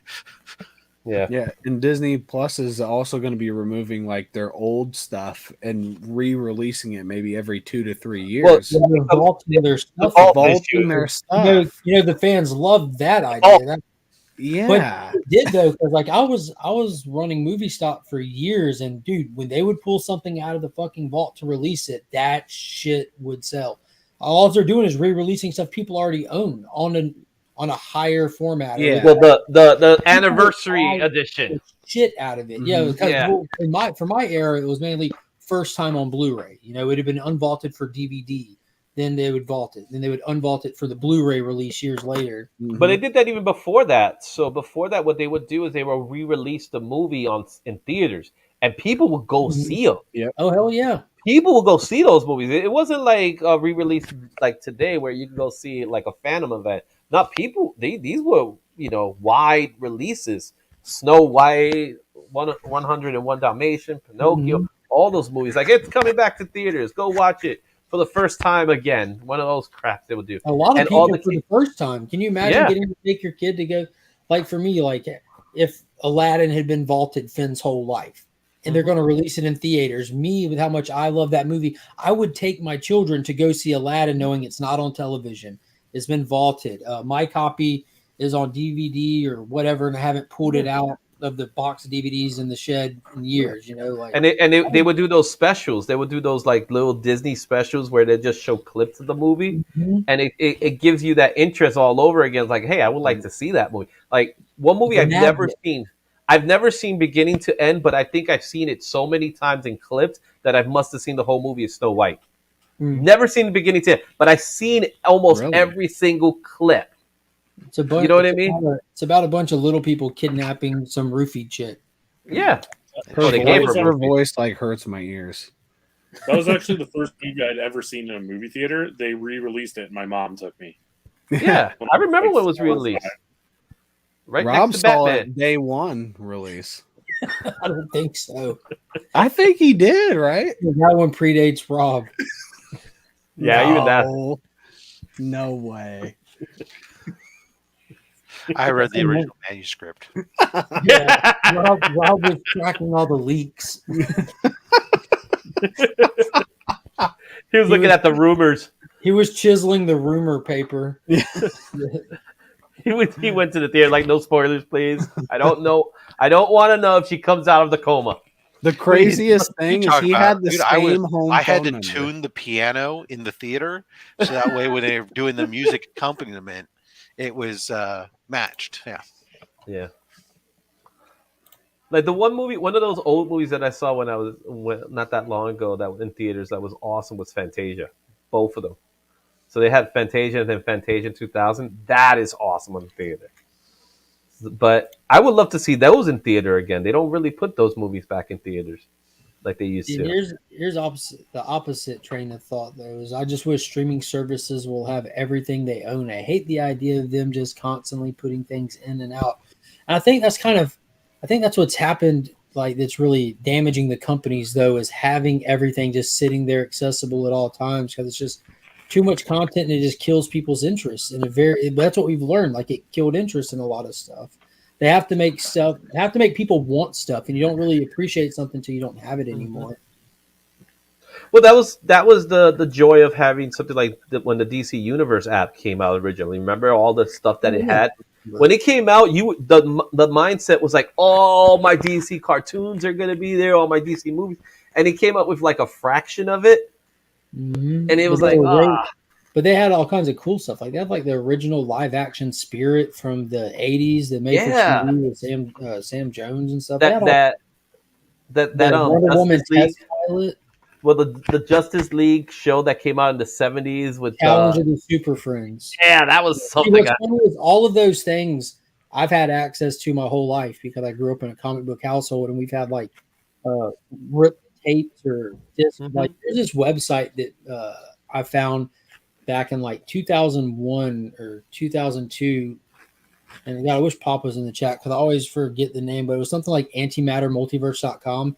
And anything superhero made that was never released or this or that was on that site where they would just burn a disc to order. Like if you wanted this or that, they would record it on a disc for you and they would put it in a DVD case with a cool cover and everything. And then boom, you had it. Yeah. I would just record them off my VHS when they were on TV. Mm-hmm. Yeah, so, this was getting them on DVD, though, is what I'm saying. Yeah. And I didn't have a DVD burner or anything like that. Like the unreleased Captain America movie where he fights Italian Red Skull back in the that's bad. That's a bad movie. I've seen it. The rubber ears. Yeah, I grew up watching it on VHS. And the writer wasn't the writer the son of the guy who wrote Catcher in the Rye? Salinger? Or that? I'm not sure, man. Yeah. No, seriously. Or the actor. It was the actor. Yeah. But that's why I still got my DVDs. I still got my DVDs and Blu-rays of all my movies. And this is also in the 2000, 2001. This is before DVDs started getting to that kind of stuff. Like even the live action Lou Ferrigno Hulk show hadn't been like put out on disc at that point, kind of thing. It came shortly after. I've got like the big box set, with all the seasons together in it and everything. But there's a ton of stuff. Like now you can pretty much find anything on DVD from a licensed source. But back then you definitely couldn't. And a lot of this stuff, it's not even legal to make it on discs and distribute it. Yeah, because somebody wants some kind of money. Yeah, I was, Mike. I was getting legit bootlegs. Like I've got multiple copies of like the Roger Corman Fantastic Four. Like we had the VHS from when I was little. I've got a nice clamshell VHS one. I've got a DVD copy. And did you ever get the animated Gen 13 series? The animated one? I didn't, but my dad, I didn't care for it. Yeah. That's something I haven't seen. I've been wanting to see. Do you remember? I've seen the Wildcats. Oh yeah, I grew up watching Wildcats. Yeah. Wildcat. I messed with the guy who works at the book exchange. His name's Matt. You got like Paul and Matt working there. Well, it's Paul's store, but Matt works there, and he can't stand me these days because since the Wildcat series has been coming out, I'll just go in there because I showed him the Wildcats theme song because we were talking about like X-Men theme song versus Spider-Man. I'm like, those were dope, but no one holds a candle. And that shit is insufferable, and it gets stuck in his head. I'll walk in the shop and Wildcats, and it'll just be stuck in his head. Wildcats. And he'll be sitting there trying to work, doing his thing, and I'm just in the shop, and I'll hear him just every once in a while. Wildcats, God damn it, Mark! Just stuck in his head. And the Youngblood. I think I never heard the Youngblood series, but I know I saw clips of the animated Youngblood. But dude, Wildcats was awesome. Even the toy line that they did, like with Warblade and it was Playmates, right? Those were legit, like super legit. I never had Spartan, but I had Maul. My brother had Warblade. You can change out the hands from the claws to the big blades and stuff. Well, I remember they changed the origin of Voodoo because it was a Saturday morning cartoon, and they changed her origin to something else, like she was an orphan in the cartoon, where in the comics she was a prostitute. So they were like, we can't do this in the Saturday morning cartoon. Yeah, USA was pushing hard to compete with Fox in the morning time. They had Wildcats. They had Savage Dragon. They had the Mortal Kombat show. They had Back to the Future, like aggressively mentioned. Mm-hmm. But Back to the Future was on CBS for a while. Okay, got you. Yeah, I remember that. Where the Nintendo stuff was at? Nintendo was NBC. With what is it, Captain N? Yeah, there was so many cool cartoons. Saturday mornings was awesome, man. And now, dude, and I didn't really realize it because there's like a big age gap with my kids. Like Emma's about to be 16 in just a couple months, and Finn's 5. That's like, Monkey's 2 or 3. She's one of those numbers. But so there's like a big gap. There's like a decade gap. So I missed out on a lot of kids' cartoons, thankfully. But when Finn got here, I realized there, like every single day you turn on Netflix or whatever, there's at least 15, and I'm not over exaggerating, at least 15 kids shows right there in your face that you've never seen before that weren't even there yesterday. Whether it's just because it's showing you different stuff or there's new stuff constantly coming on, and they're all shit. I haven't seen a good one yet. Like they are legit trash. They're easy to produce. That's why. I think it's so easy for them just to pump and dump these things out. They just are constantly pumping and dumping the next thing, waiting on something to hit to get another like Gabby's Dollhouse that's marketable with toys and stuff like that. They're just.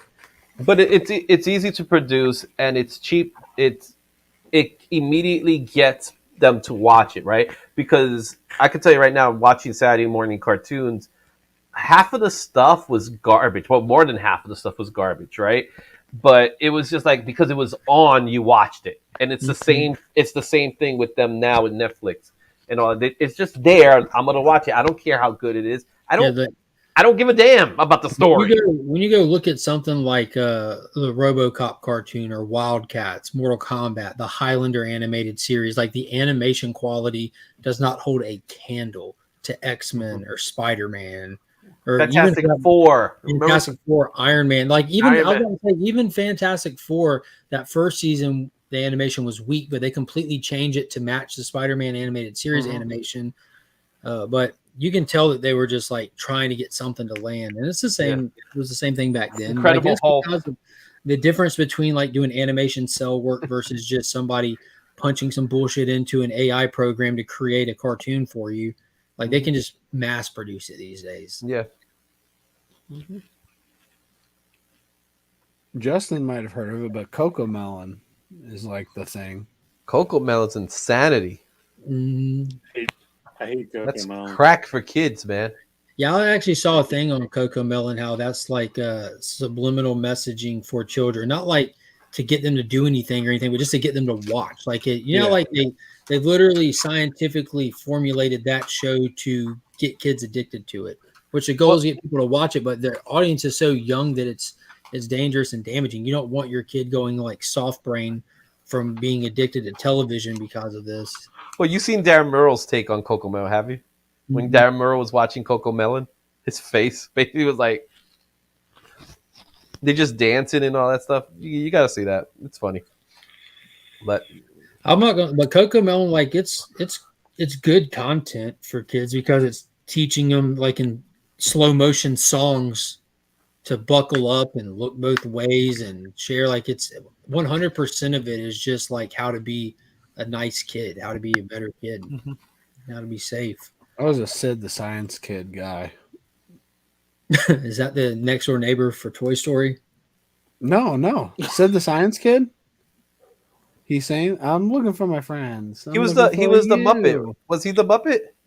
He was an animated Muppet. Yeah, he's kind of like a terrifying Muppet.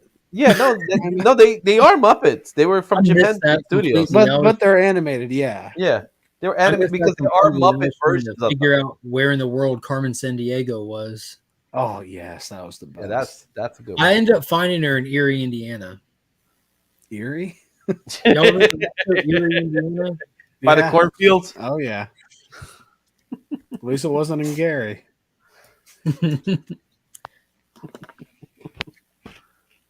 All right, guys, time for work for real.